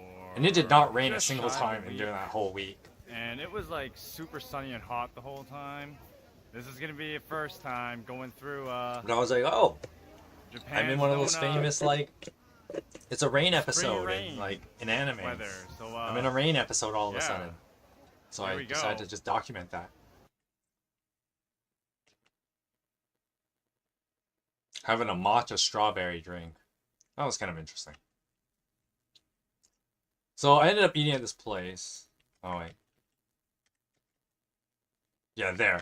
Anyway, I just walked around for a bit because after Tokyo Tower, I got a little bit tired, but I didn't want to go back yet, and there's a reason for that. But I was like just looking around the city, exploring. This is the whole like this is why they drink way too much in Japan. When beer is this cheap, that's really cheap for a glass. For a glass is like 350 yen or 250 yen. Uh, that's really cheap compared to like in Vancouver. You gotta buy beer. You're paying like $6 for a glass of beer in Vancouver. You're paying like half that price in Japan. You're gonna drink way more. That's what this picture was about. Cool little landmark. Took a picture of some boats underneath a bridge. That's why it's so cramped looking. And then I went to this place. It was a nice little restaurant. And they did like a bunch of grilling. Took a picture of a guy. He's like, man, it's so deadly, man. Because like, you could get like 5 skewers. Now, they're not huge skewers. Because the thing about Japanese restaurants is that food is portioned pretty well. And that's why you also never see like people like do take like they'll eat half of the meal and then take the rest of it out from a restaurant. That doesn't happen a lot in Japan because food is portioned much differently, which is also why it costs a lot less. But this thing is a deadly combo right here. So in this restaurant that I went to, this Masuya, you get a sick deal. You can get 5 of these skewers, and you get them for like 700 yen. You're just tempted to just buy 2 for 1,400 yen, which is not that much money. But it would be way too much meat, and you probably get yourself sick doing that. But I ended up buying a set of 5 because that's the deal. You have 5 of them for 700 yen. Then I bought this root to have my vegetables. With that much meat I was about to eat. Like, look at that. Oh yeah. For 700 yen, it's a pretty good deal. And then this is just like outside of Tokyo Tower. Time skip. I waited for nighttime so I could take a picture of the tower with the lights on. It was very nice. Oh, these things? Yeah, it does look tasty. It was tasty. It was very good. Tokyo Tower at night. I want to take a picture with the lights on. Because when I saw like the models in the inside Tokyo Tower, they show you like, oh, what Tokyo Tower sometimes looks like at nighttime. So I want to see it again at nighttime. So I waited around for it to become nighttime, and I took a picture of Tokyo Tower. And then here's another picture of it from a further range, so you can get more of that like, oh, this is what it looks like when it's lit up at night. There's a picture of me just showing off the bag. I don't know why I took this picture. I guess I was just trying to make a point of like, oh, this is what my bag looks like. And then I went to Tokiwaso. Tokiwaso, there's a whole history behind it. Basically, it's where if this place didn't exist, manga would not be what it was today. Because a lot of those older manga from like the 80s, even before that, like the 60s even. And they lived there for like years. And basically like Astro Boy was made here kind of thing. Did you visit a what cafe? A manga cafe. No, I did not visit a manga cafe. I just went to this museum. Get to learn a little bit of manga history. Get to see like an old replica of like what this old house was like. I like how they tried to recreate what like an old place looked like. So they had the old TV. I like the little you like the little backdrop and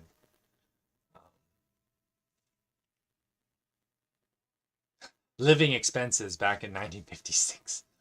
It was a crazy time. So I just took pictures of this place. I'm just gonna speed run this because to save time. Because I know I talked a lot about the D4 DJ stuff, so. This is just like the living spaces.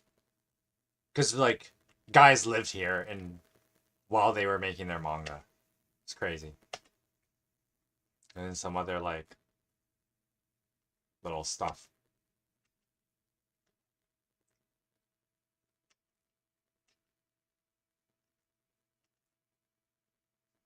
So yeah. Picture of some legends.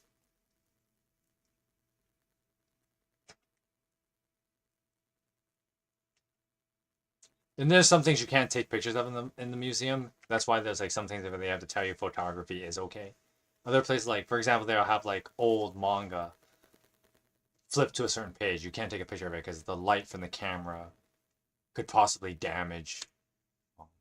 That's the thing about like quote unquote ancient text. Not the first time I've ever seen that. So more of the place. And then I just ended up spending time here. And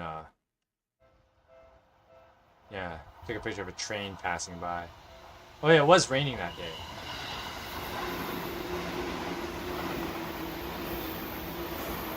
Oh cool, a train's passing by. Just like in an anime. Oh, this train was already done as fast.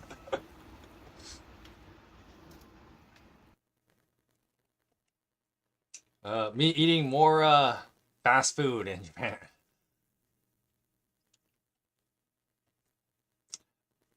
Yeah, so I went to quite a number of 7-Elevens, mainly to buy drinks. There was actually a thing there that I didn't take a... I don't think I took a picture of it, did I? No, I didn't. There was a thing there that they had that was actually really nice. It was like a mix-a-lay kind of drink. And they would sell it for like 100 yen. I'm like, bro, that's so cheap for a mix-a-lay. You know how much it costs to buy a bottle of mix-a-lay in Vancouver? Like over $3. I'm like, bro, like... If I could get it in Japan for 100 yen, like, that's a steal. I drank way too much of that stuff while I was there. For 100 yen though, like, can you blame me? So I gotta tell you, I got this funny ass poster I saw. So it's a poster about like basically it's a do not stalk people. Um, this area is under watch. That's what all that text is basically telling you. This place is under watch, and so if you pull this kind of stuff, we will come after you. And I just love this image. It's just so funny to me. Shows a bunch of shadow figures stalking, you know, cute Japanese girl in anime form. I just thought it was funny. Where am I here?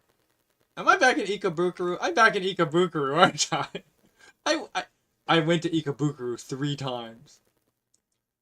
That's Donkyo. He's got the blue penguin mascot. I figured I'd take a proper picture of him. Was it this time? Oh yes, it was this time. Okay, so this is the 3rd time I went, and this was after D4 Fes. And I was an idiot when I went here, and I'll tell you why in a second. Yeah, see, I took a picture. I'm like, oh yeah, I'm back at Ikebukuro. You can't see it all that well in this picture. Is there a zoom in? Can I? Oh, not very well. But it says right there. Can you see it? You can see it, right? Ikebukuro Station. All right. Oh crap. There you go. Oh, I could have done with. Okay, okay. No. Old man moment. Sorry about that. Anyway, so I'm at Ikebukuro Station again. So the reason why I took a picture of this was actually not to do with the trip at all. Really, I was wondering what I was supposed to start bringing back for like souvenirs because some of my family members were like, "Oh, bring these certain snacks back." So I bought a bunch of them, like Kit Kats. I bought a bunch of snacks. And that's what this bag is for. So let's go back to this scene mode. Yeah, I don't know it's an anime, but I don't think it was a real problem. Well, what is a real problem? Oh, the whole stalking thing? I don't know. It is a real problem. People stalking people. Anyway, I bought some, actually I had more Pocky, but, I've already been eating some of it, so it's gone now. But there's some matcha chocolate, Pocky. Pretty good stuff. Some fancy Kit Kat. As you should. Yeah, you tell him. You tell him, Swear Jar. We got some matcha Kit Kat. Got some strawberry Kit Kat. I mean, strawberry. They're not super exclusive to Japan, but then I bought. Oh, this is a different story. I have another thing here, but I'll tell that story when it's relevant. So whoops, no. As you can see, it looks like I only have a few in my bag, but the real reason for that is because I've actually, it's not to be admired after all. Yeah, you tell him. But one reason why I have my bag there had only a few of the Kit Kat and Pocky is actually because I've already divided. So basically, just imagine this: I bought twice as many, but I've already split half of it because I'm gonna give a bunch to my sister, who lives in Vancouver Island, and so for her and my nephews, I'm gonna give them a whole bunch of stuff, including some Pocky and stuff like that. So, that's why my bag is like kind of only has like one of each Kit Kat, one of each thing there. So, whoops.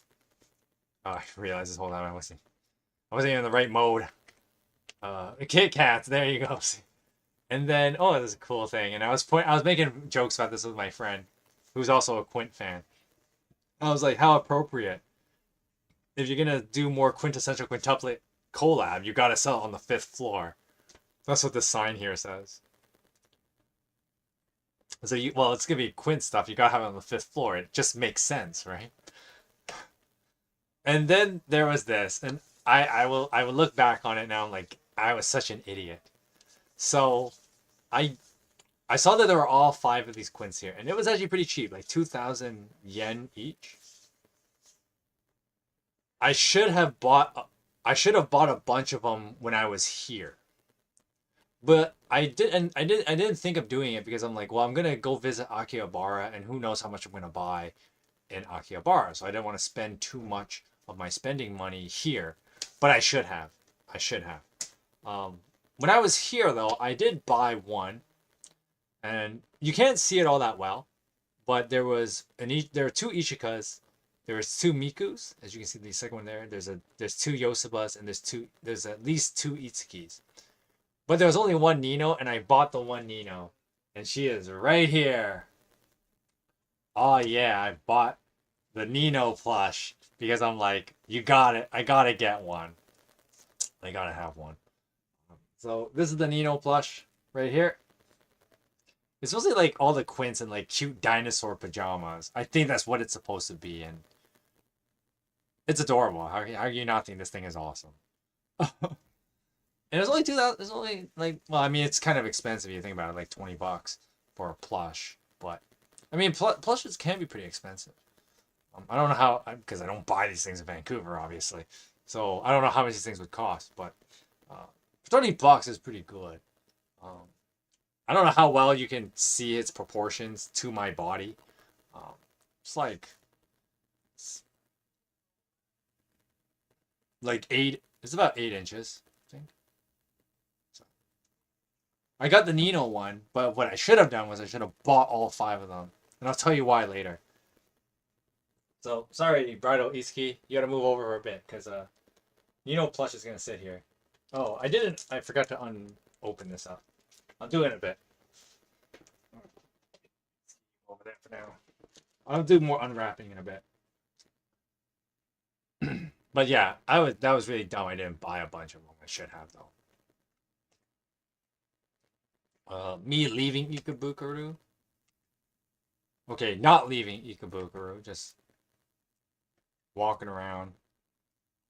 Hung out at a place for a bit. I got this in, I think it was the Gigo. So if you noticed earlier, I go to Gigo again, play some crane games and other things. I got this Miku charm. Is it even here? It's gotta be. Maybe it's not here. I'll have to go find where it is later, because if it's not here, I don't know where it is. Oh, back in the Tokyo Tower thing. I bought this at Tokyo Tower, just have a nice souvenir from it. You can't see it all that well, it just says Tokyo Tower. So, I can get rid of this thing now, I don't need this thing on it. The unwrapping of the Tokyo Tower keychain. Just pull this part off and done.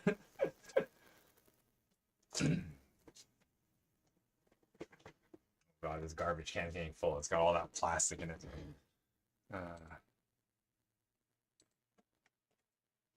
This was I just took a picture of the Nino when I bought it. Oh yeah, so I went to supposedly Tuesday. Yeah, this is Tuesday because Tokyo Tower was Monday, the 27th, right after D4 Fes. This is the Tuesday when I went back to Ikebukuro after the whole manga museum. This is Tuesday, and I went to a little sushi restaurant, a little hole in the wall, and it was not cheap, but it was like super fresh niggity made in front of you. I bought a 9-piece plus one roll, and it came out to like $25. Well, no, they force you to buy a drink. That's why it was $25. So this was like $20, and then they force you to buy a drink. That becomes at $25. Not cheap, basically, but it was mad good. Like, look at that. It's super fresh, made in front of me. Niggity, so that was kind of cool. And I mean, it's part of the Japan experience. You gotta go to a place where it's just made in front of you, kind of thing. And that's him doing it. That's the name. That's the sign of the place. This was a convenience store that was in front of the place I was staying at, and I would just come here and buy drinks all the time, like Pocari Sweat, baby. I bought so much Pocari Sweat. I mean, it's so cheap there, so why would you not? You don't really find this stuff in Vancouver. For those of you who don't know, Pocari Sweat is kind of like a Gatorade type drink. That's the best way I can describe it. But we don't have it in Vancouver, so it is what it is. Wednesday comes around, and on Wednesday, I met up with some of the guys from the D4 Fes, because, you know, a bunch of us were still in Japan. Hey, let's go hang out for a bit. And so we went to this Indian curry place that was pretty well. It's actually in Nihonbashi, and it was known because lots of people in the fighting game. The owner of the restaurant was like a big. He was pretty involved in the fighting game community, and of course, because of his connections, a lot of people in the fighting game community also come to this restaurant called Pluck, I think the place is called. And so there's a bunch of yeah, it's called Pluck. And so there's a bunch of like art and autographs from like different people in the fighting game community. So I just took a picture of some of that art. It's pretty cool.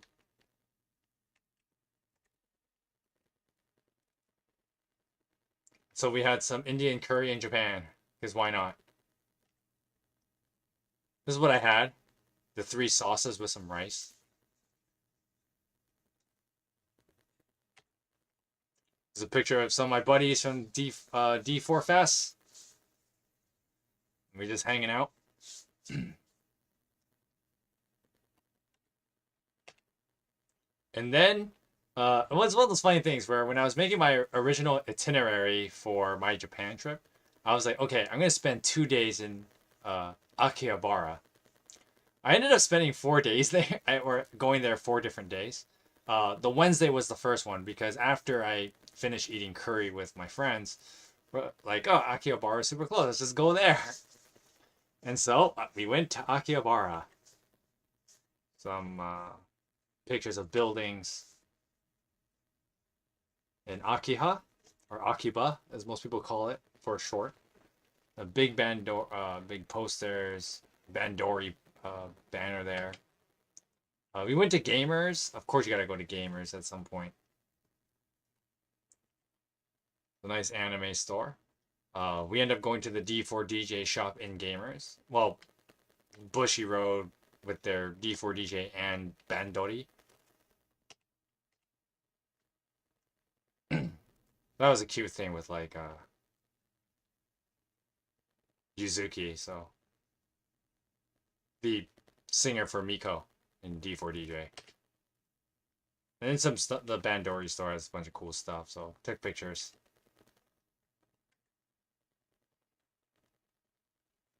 This is me just taking pictures of stuff there. They did have a cool collab with Onimai, so we checked that out for a bit. Onimai is such a cute anime, though. When are they gonna get their second season? I mean, the problem is I don't think the manga has enough content for a second season. Well, I think it does. But I didn't buy anything from... Oh, no, that's not true. I did buy one thing from Onimai. The little collab thing. So, let's do that here. I got this keychain of Kaeda. And so we're going to open this up. We're also going to open something else as well. Because I missed the opportunity earlier. I missed a couple opportunities earlier because it's one of the things that happens when you're trying to speed run parts of this presentation. Well, the first thing we're going to open up is this Kaeda keychain that I bought from this collab. Okay, what is this? This is just a piece of paper. It's nothing important. Okay, then you're going in the garbage. It's my cool little Kaeda keychain. For those of you who don't know Onimai, it's about a boy gets turned to a girl by his evil young sister. And he has to, basically, he has to try and figure out what he's going to do with his life now that he kind of gets a second chance, if you will. Mahiro is the main character. That's the character you see in the, oh, I have it switched now. But Kaeda is the friend of the younger sister, Mihari. And then Kaeda has a younger sister who Mihari befriends. And there's kind of like a little romance thing between them, which is really messed up if you think about it. Because, I'm trying to remember, crap, what is the sister, what is her, what is the sister's name? Why is it slipping my mind? Kaeda's younger sister. And she has a little bit of a crush on Mahiro. But even though it's meant to be viewed as like two middle school girls kind of having like girl crush, Mahiro is actually like an adult male. So it's kind of like... anyway, next thing to open. I forgot to show this off earlier when I was at... if you remember that earlier picture with the... I don't know if I can... It's quite a ways back, isn't it? The one where I showed you that Miku keychain. This one.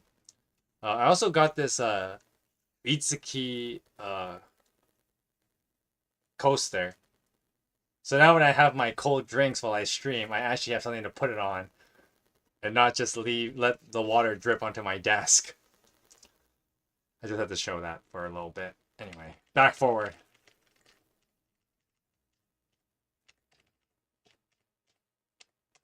Okay. More quintessential quintuplet stuff. Because of course it is. Nope, that's not from Tokyo Camera. Whatever. I'll open the other D4 DJ thing later. If we have time. Welcome to Akihabara. Even though I was already there for a while. Just taking pictures of... Because they have all these cool banners, right? It's Akihabara. A lot of Quint merch. I should have bought more. Because I already bought a lot, as you can tell. But... I was just taking pictures of some of the merch there. A lot of Spy X Family, of course. And Oshinoko. Oh, yes. There was one of the stores, and it had tons, and I mean tons, of quintessential quintuplet figurines for super cheap. And I bought a bunch. which was actually a good thing that I went with my buddies on the Wednesday because I needed to figure out something at a later point after I went ham, bro. Like I went ham, bro. Like this shop here, they were selling figurines for really cheap. I don't know how. Okay, sorry, that was idiotic. Okay, let me just change this to this mode. There you go. Look at this. I went ham, bro, and I don't know how well you can see it, but these things were super cheap. These ones are made also by Sega, and they're the SPMs. So when it comes to model grades and figurines, so SPM is pretty reliable. They make pretty decent, like I wouldn't say they're like middle to high quality. They're definitely better than like Chianti. They're definitely better than a lot of the standard Bandai, because Bandai makes more toyish as opposed to like just still figurines. But SPM does a really good job making like pretty decent still figurines, and they're mostly one piece, which is nice. They're all made in one piece, which is why the boxes are so big. Because in these, and we're gonna unbox all of them, they all come in one piece. And so, sorry, Dino Nino, I'm gonna have to move you over because we gotta do some unboxing. So, I back in Vancouver, I remember seeing this one. In Vancouver, each of these would be like $40 each. But if you can see that, see how much I paid for this? 680 yen, the equivalent of $6. I paid $6 for these things. And now I have a Nun Nino, which I know is like kind of silly because I'm like, how many Ninos do I have? Right? I have like, I got like one Nino, two Nino.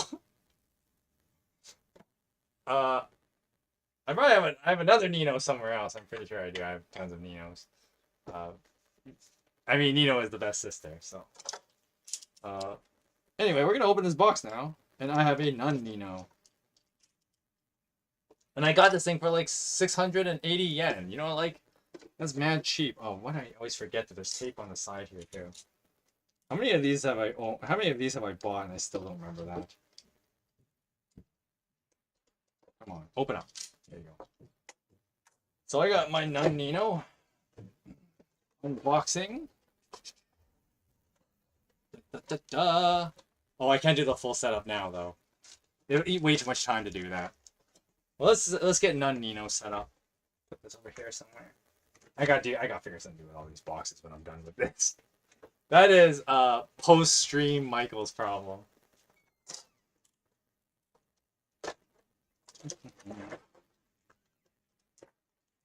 Okay, I should speed this up a bit, right?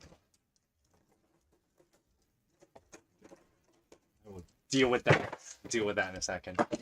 I'm just getting slow with this because we only got like half an hour left, and I still have like how many days of this thing to do.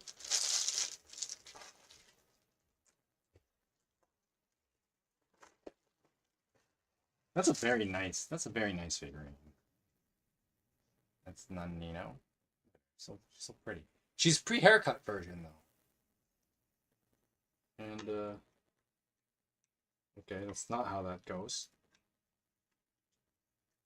Oh, because her other foot is not on the thing. Okay, so the peg's only going one. So that's what. There's Nino. What's Nun Nino? It does look super nice. And once again, SPM figurines are pretty good quality. They're not top tier. I mean, to be fair, you're not going to get a top tier figurine for less than 700 yen. It's just not going to happen. All right, we got our Yosaba one next. Yeah, all the ones I bought at this shop that I just showed you, they were all SPMs. Because like I said, SPM is pretty good quality. And the ones in Japan, like I got them for so cheap. Like every figurine I bought was SPM, I think. I didn't like shell out the $200 for like the top tier stuff. It is what it is. So we got a Yotsuba. Oh my god.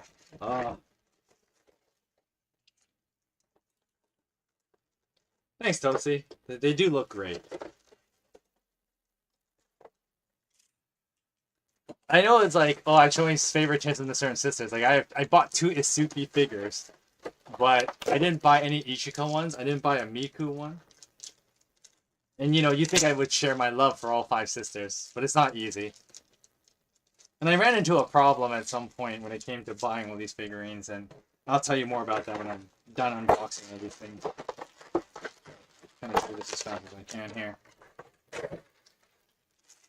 Oh, this Yosuba also has the whole, like, only one foot has the pegs. Okay, let's see if I can get it right this time. Oh yeah, the little stand thing also has, like, it just says, Gotoban no Hayaname on them. All the SP ones come with that. So, here's Yosuba. And this one matches the other 2, the Nino and the Ichika ones I have. So these are all part of a set. But I don't have all of them. So. I'm missing the Itsuki one. I should have tried to find that one, but no, I do have it. Yeah, that's what this one is. Yeah, I do have all 5 of them. What am I talking about? I'm dumb. So, got Nino, we got Yotsuba. And then we have Itsuki. Voiced by Best Girl. That's the reason why, like, it's kind of funny, because in the manga, Itsuki's like, I've made this point before, but Itsuki as a character is like the problematic sister. Because she's the one who, like, she'll like withhold information and whatnot to, like, quote unquote allow the story to progress. I mean, in your typical harem story, you always have the quote-unquote problem girl who does things to prevent the story from progressing, otherwise story over. And Itsuki is that character in the quintessential quintuplet. But I also can't hate Itsuki because she's voiced by one of my favorite seiyus, if not my favorite seiyu in modern times, Inori Minase. So it's kind of, I have mixed feelings about that, because on the one hand I'll always like say like, oh, Itsuki was the quote-unquote worst sister. But then she's also the worst girlfriend for Futuru. But at the same time, she's voiced by Inori Minase, and I can't hate her for that.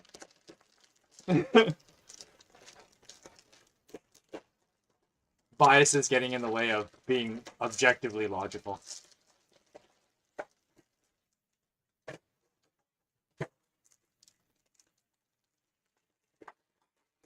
So yeah, I do have all 5 of them now. Yeah, that's why I bought these ones. The Itsuki and the Yotsuba ones. That's why I bought them, because now I have all 5 of them.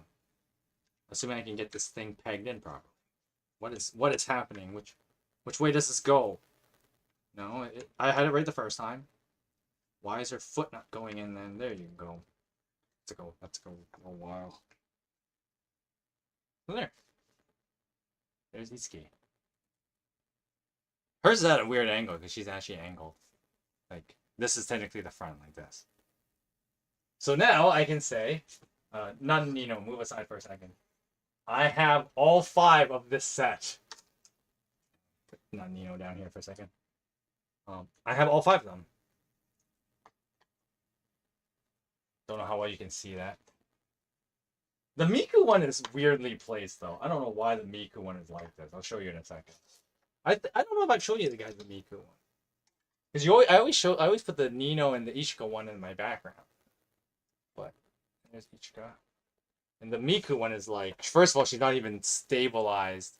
Like, she doesn't have any pegs for her feet or her hands, and then her board doesn't have any, and she just sits like this. So this is all 5. I have the whole set. I have all 5 of them now. Dun dun dun dun dun! Achievement unlocked. Quintessential quintuplet. So anyway, now I have all of them. We'll put Nino back for a minute. Show off my new figurines.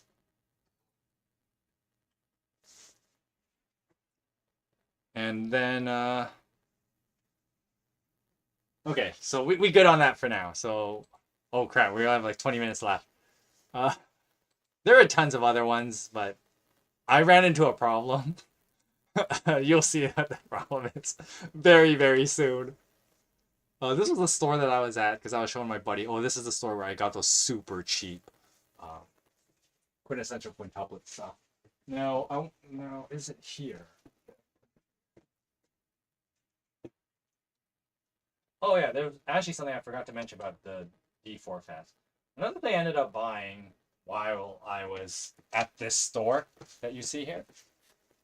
I figured I'm like I gotta be a supporter of Inori Manase, so I bought her classics, the Inori Manase hits uh, CD, Catch the Rainbow. So I got that. I'll unwrap this thing later. I don't have time right now. There is something I forgot to mention because as I was playing with the Inori Manase CD. I forgot to mention something about D4 Fes because it always comes back to D4 Fes. One of the benefits when I bought uh, the premium seating, is that we get these vinyl records for each day. So day 1, day 2. And the records do actually have songs recorded on them. You actually have D4 DJ music on vinyl records. Of course, who has a record player, right? So the first one, day 1, comes with side A will have Cyberpunk and side B will have A-Tones. And day 2 will have Soft Boiled Adventure on side A and Verses or Verses on side B. And you gotta have Verses or Verses, best song, right? So they put the first 4 Crossbeat songs on vinyl records. Very cool. So yeah, they gave you a D4 DJ vinyl record. Okay, anyway, that's enough about that. Don't want to damage these. I gotta be super careful. Okay, moving along. Gotta speed run the rest of this. There was a big plush I had to take a picture of, but you can't touch it, so like, and it's like still in plastic wrapping because I guess they don't want to ever like to collect tons of dust as it sits outside. There's a store called Super Potato. I'm gonna just speed run this. It may not be that interesting. Maybe I'll come back to this in a future stream, but basically it just sells a whole bunch of old games. Super Famicom's going for $200. Yeah. Tons of old games. I just speed run this. Super Famicom games going. Some of them not like they're expensive. You think about it, because why would you buy this outdated stuff? And like, look at that, like Street Fighter Alpha 2 for like over $40 on the Super Nintendo or Super Famicom, right? Like, come on, bruh. And then there's original Famicom stuff, Game Boy. And then you go up and there's like PlayStation, Tearing Saga. Look at, like, all these old PlayStation games for like over $35. PlayStation 2. Because remember, PlayStation 2 is technically retro. It's over 20 years now. PlayStation 3 is considered retro. Oh no. Oh, it makes me feel so old. Sunset Riders. Picture, I had to take a picture of that. Anyway. That's all the pictures of that. I just sped run through that. More anime stuff from Inakiha. Because at this point, I think I split up from the other guys. Here's a little bit of stuff in like the Crane games. Try and play for the figurines, but they can get pretty expensive. There's some Boshi the Rock stuff, which is surprising because like America, you can't find any of this in Canada. I did not see a single. I did not see any Boshi the Rock stuff in Canada. There's the pillows for Firin no Sozo or Beyond Journey's End. Yeah, this is when I split up with the guys at Akihabara Station.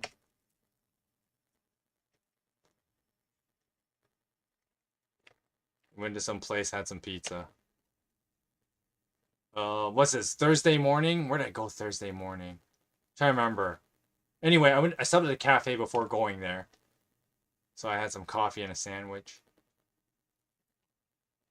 Oh yeah, so Thursday, okay, now I remember. Thursday I went to the old Edo ruins. So this is I gotta speed run this. Oh, 18 minutes. This is the moat to the Edo ruins. Selfie in front of an Edo gate.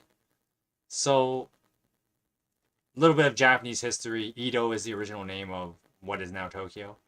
And so there used to be a big ass castle because it was the capital of Japan once upon a time.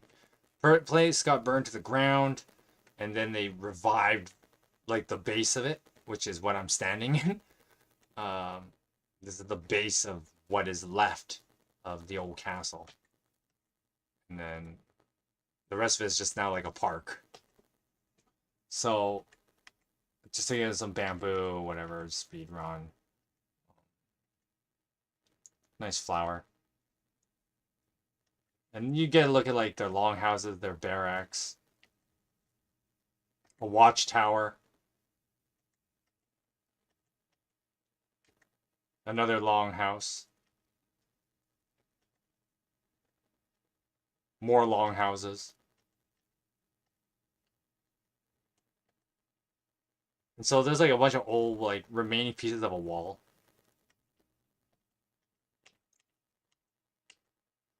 I know like there's this whole thing where like, oh yeah, I actually went to an old castle ruin, but now I'm just like speedrunning this just to get this done. Because, oh, I gotta talk about Akihabara some more. Because I'm gonna spend 3 more days there. Well, two more or less devoted days, and then one more. I go there one last time on the Sunday to meet up with some friends. Oh yeah, there was a nice udon place in near the Edo ruins, and yeah, the bowl of udon is like 400 bucks, or sorry, 400 yen, 400 bucks, 400 yen, and then you get like I got like 5 pieces of tempura for like $1 each. So this is like like a $10 bowl. Super good. I got some pudding. I ate that for dessert that night. A bunch of bookstores. Oh, one thing. So even though this is Thursday, a few days before I go back, I'm like, you know what I haven't been doing? I haven't been having desserts in Japan because like, I guess part of it was subconscious where like I didn't want to get sick because I was sick not long before I went to Japan. So I was like, probably just like psychologically like, oh, not eat too much like desserts.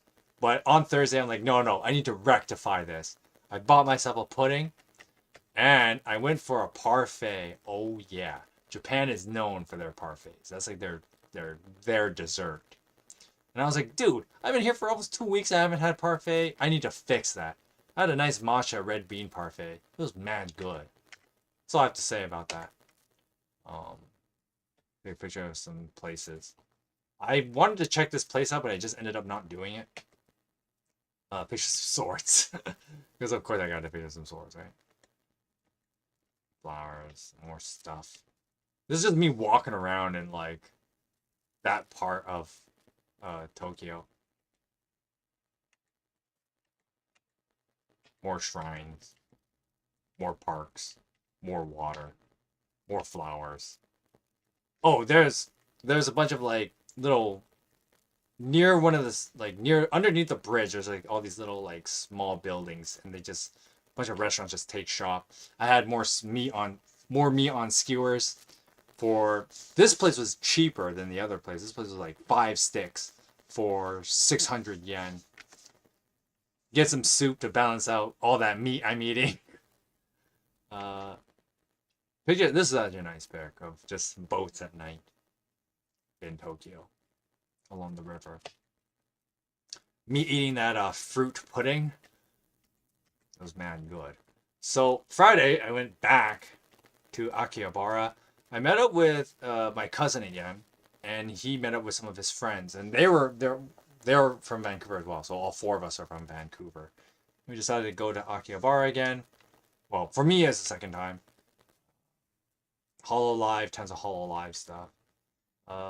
There was a whole collaboration with the Quintessential Quintuplets at this bakery. Well, not bakery, like a sweet shop. You gotta take pictures of the quints though.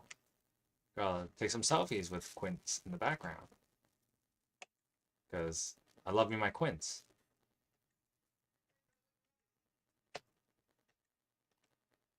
Oh yeah, so when I met up with some pandas, When I met up with my cousin and his buddies, we went to this place, and it was like a foot bath, relaxation place.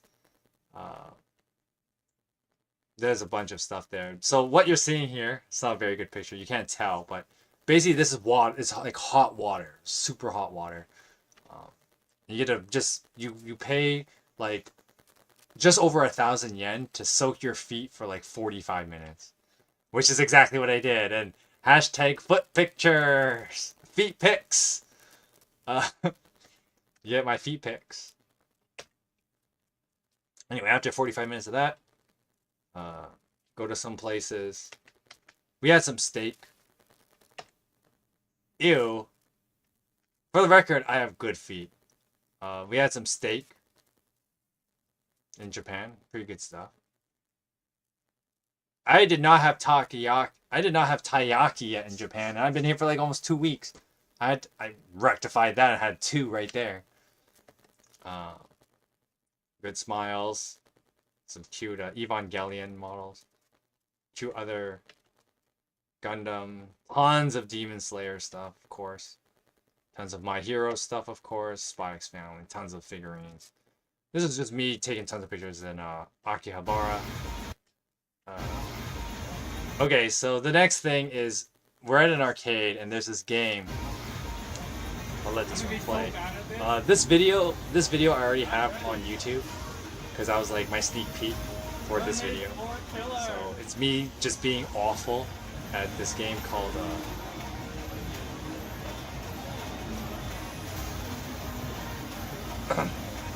what's the game actually called? I can't remember off the top of my head. I played like so much of this game. This was the okay. So the reason why I'm so bad at this is twofold. Number one, this was my first time playing this game. I saw like when I was here on the Wednesday with my D4 DJ friends.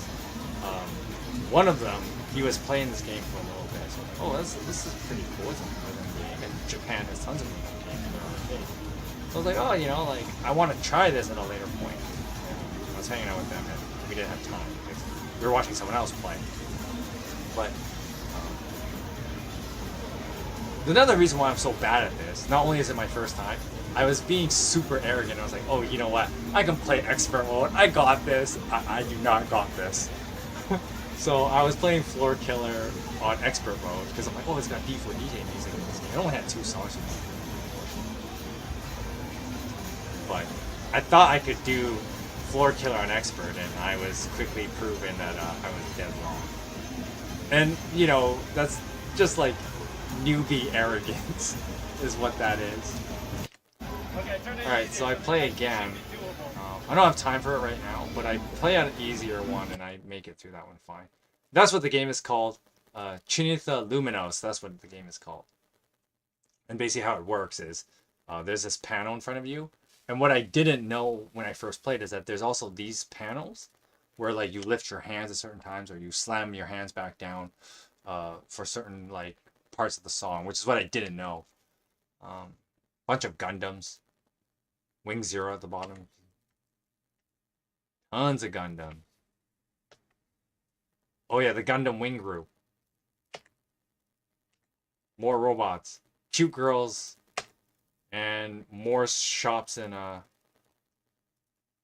Akihabara. Just move through this. Bunch of cute models, figurines. The Magikarp Taiyaki, which I did have one later. I was showing my friend like this high-end like League of Legends figurine. It's like what was this 1/7 scale? Look at that though, 24,000 yen. That's the equivalent. This is basically the equivalent of 220 bucks. Really cool Chun-Li model, My Hero. Some Bochi the Rock merch. I should have bought more of this stuff while I was there.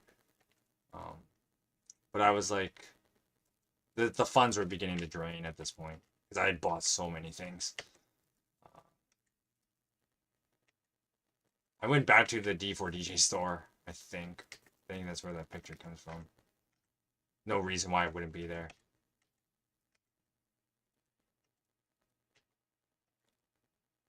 I bought some stuff from that store. Yeah, I won't have enough time. We're running out of time. It's already 5:50. Bought this bag. Nice little shopping bag. For the quints. One side has Yosiba and Itsuki. The other side has Ichika, Nino, and Miku. So I got myself a cute little shopping bag. Yeah, I won't be able to unbox everything. That's a shame. Because I'm running out of time here. So let's speed run through this. I bought some stuff from here. I went to a Monster Hunter cafe with my cousin and his friends. So some cool Monster Hunter stuff.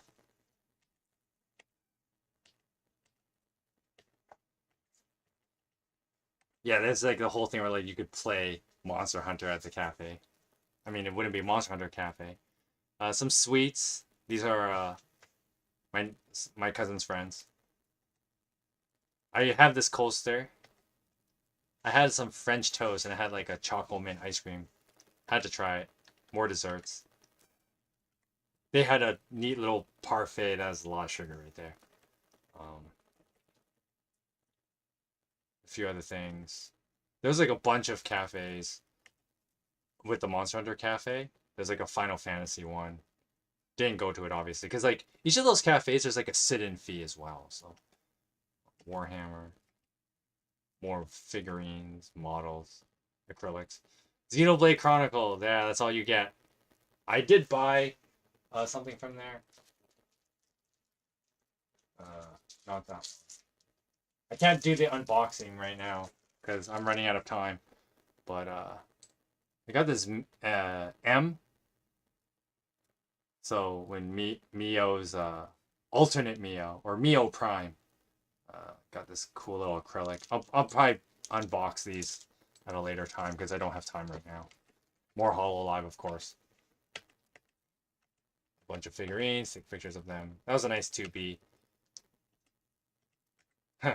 Wow, Binding Blade on the Game Boy Advance for what? Over $50. Oh yeah, I went to this place, had some food in Akiha. This is still Friday night. I had a nice whole like meal thing here for this set here that you see was like $12 for all of this. Comes with a little bit of macaroni, some rice, a soup, some piece of sashimi, a sweet potato for like $12, and a little dessert. And I also got myself an extra nigiri for like another $6 because why not? I bought a Fern figurine. It's right here. I would unbox it, but I can't unbox it right now because I'm running out of time. It's a shame. But here's Fern. The shop that I got it at was selling it at a huge, like, obviously multiple shops in Akiha will sell like the same type of figurines, but some of them will sell them for very different prices. It's just weird because they don't check with each other. They're not like on that kind of competitive level. So this particular shop where I bought this particular model of Fern from Firen, Beyond Journey's End, they were selling it for 2,300 yen here, whereas other places would sell it for 3,500 yen. I'm like, yo, for 900 less, yeah, I'm gonna buy it. So I got the nice Fern. That's me eating the quintessential desserts that I got.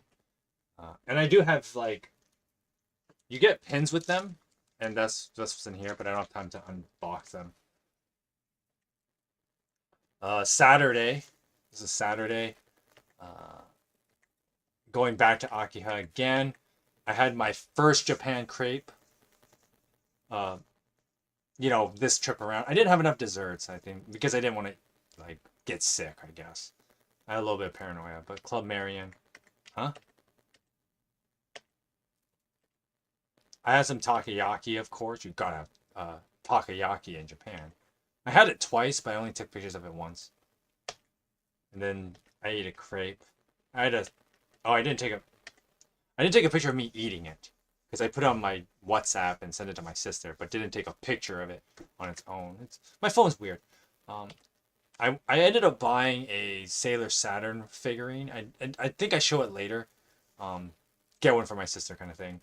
Bunch of video games, arcades. So when I came back on Saturday, so Friday and Wednesday, I bought figurines.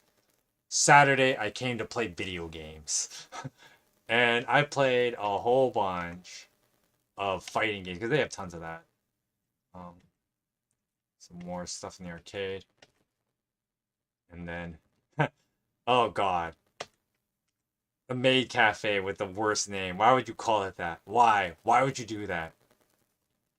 I had a Moss Burger, because you gotta have a Moss Burger when you're in Japan. It's basically like their fast food, their own fast food burger that isn't just like McDonald's, right? But they have McDonald's in Japan too. But Moss Burger is really good. Super Famicom, tons of more video games, playing tons of video games because I came to Akiha to play video games. The Magikarp. I had another one because you gotta have another one. One of the last things I bought in Japan was this cup. That's not true. There's another thing I didn't buy. I guess I skipped over the photos. You can't see it. It is what it is. So I went to the Donkyo in Akiha, but unlike the one in Ikebukuro, it didn't have all the Quint plush. It only had two Yosebas, which I have one of them here.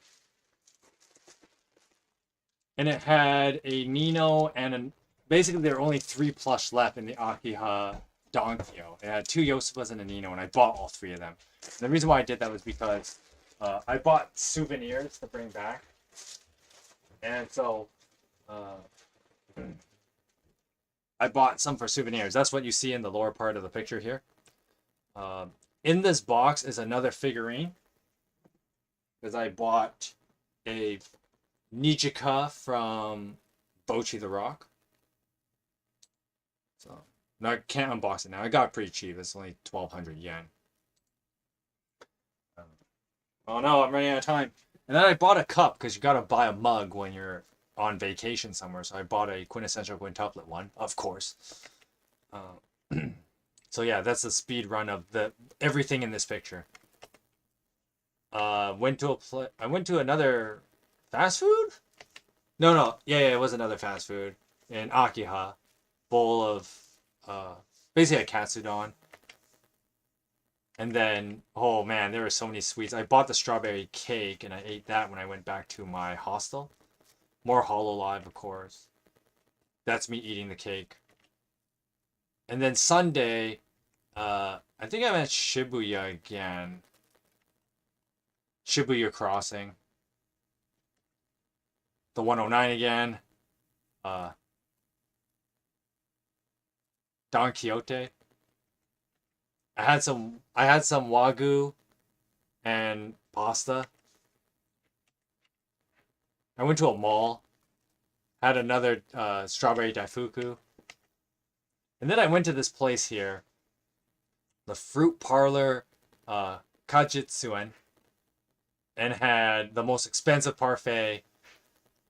So there's a bunch of desserts there. The most expensive parfait I ever ate. $20 for super fresh mango. And as well as like fruit is really expensive in Japan because it's an import. But that mango was so good. I wish I could tell you more about it, but I'm running out of time here. It's already 6 o'clock, so I gotta dip. A strawberry shop. I ended up buying a couple puddings to give to my friend. Because I met up with a buddy on the Sunday. This Sunday. This is not just before I left. And I made a joke. I was taking pictures of all of these different bakery foods and sweets and stuff. And I'm like, God, diabetes calls to me here.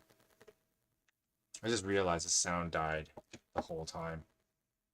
Because I totally forgot to monitor that. Went for some conveyor belt sushi.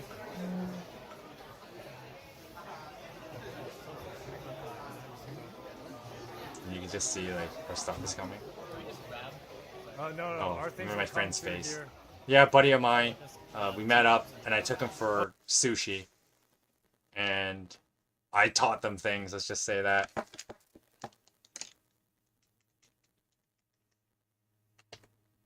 So here's a bunch of different sushi that we ate.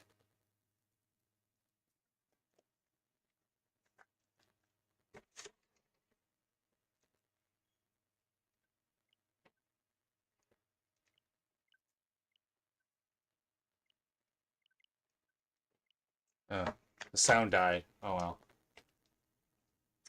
Because it's one of those things that like, oh, I didn't check this whole time.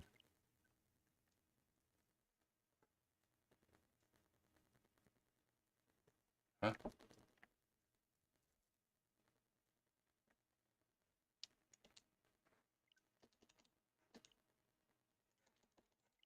Anyway, just us eating tons of sushi. Go check this. And then I was gonna show you this video, but it's basically me fitting everything in my suitcase.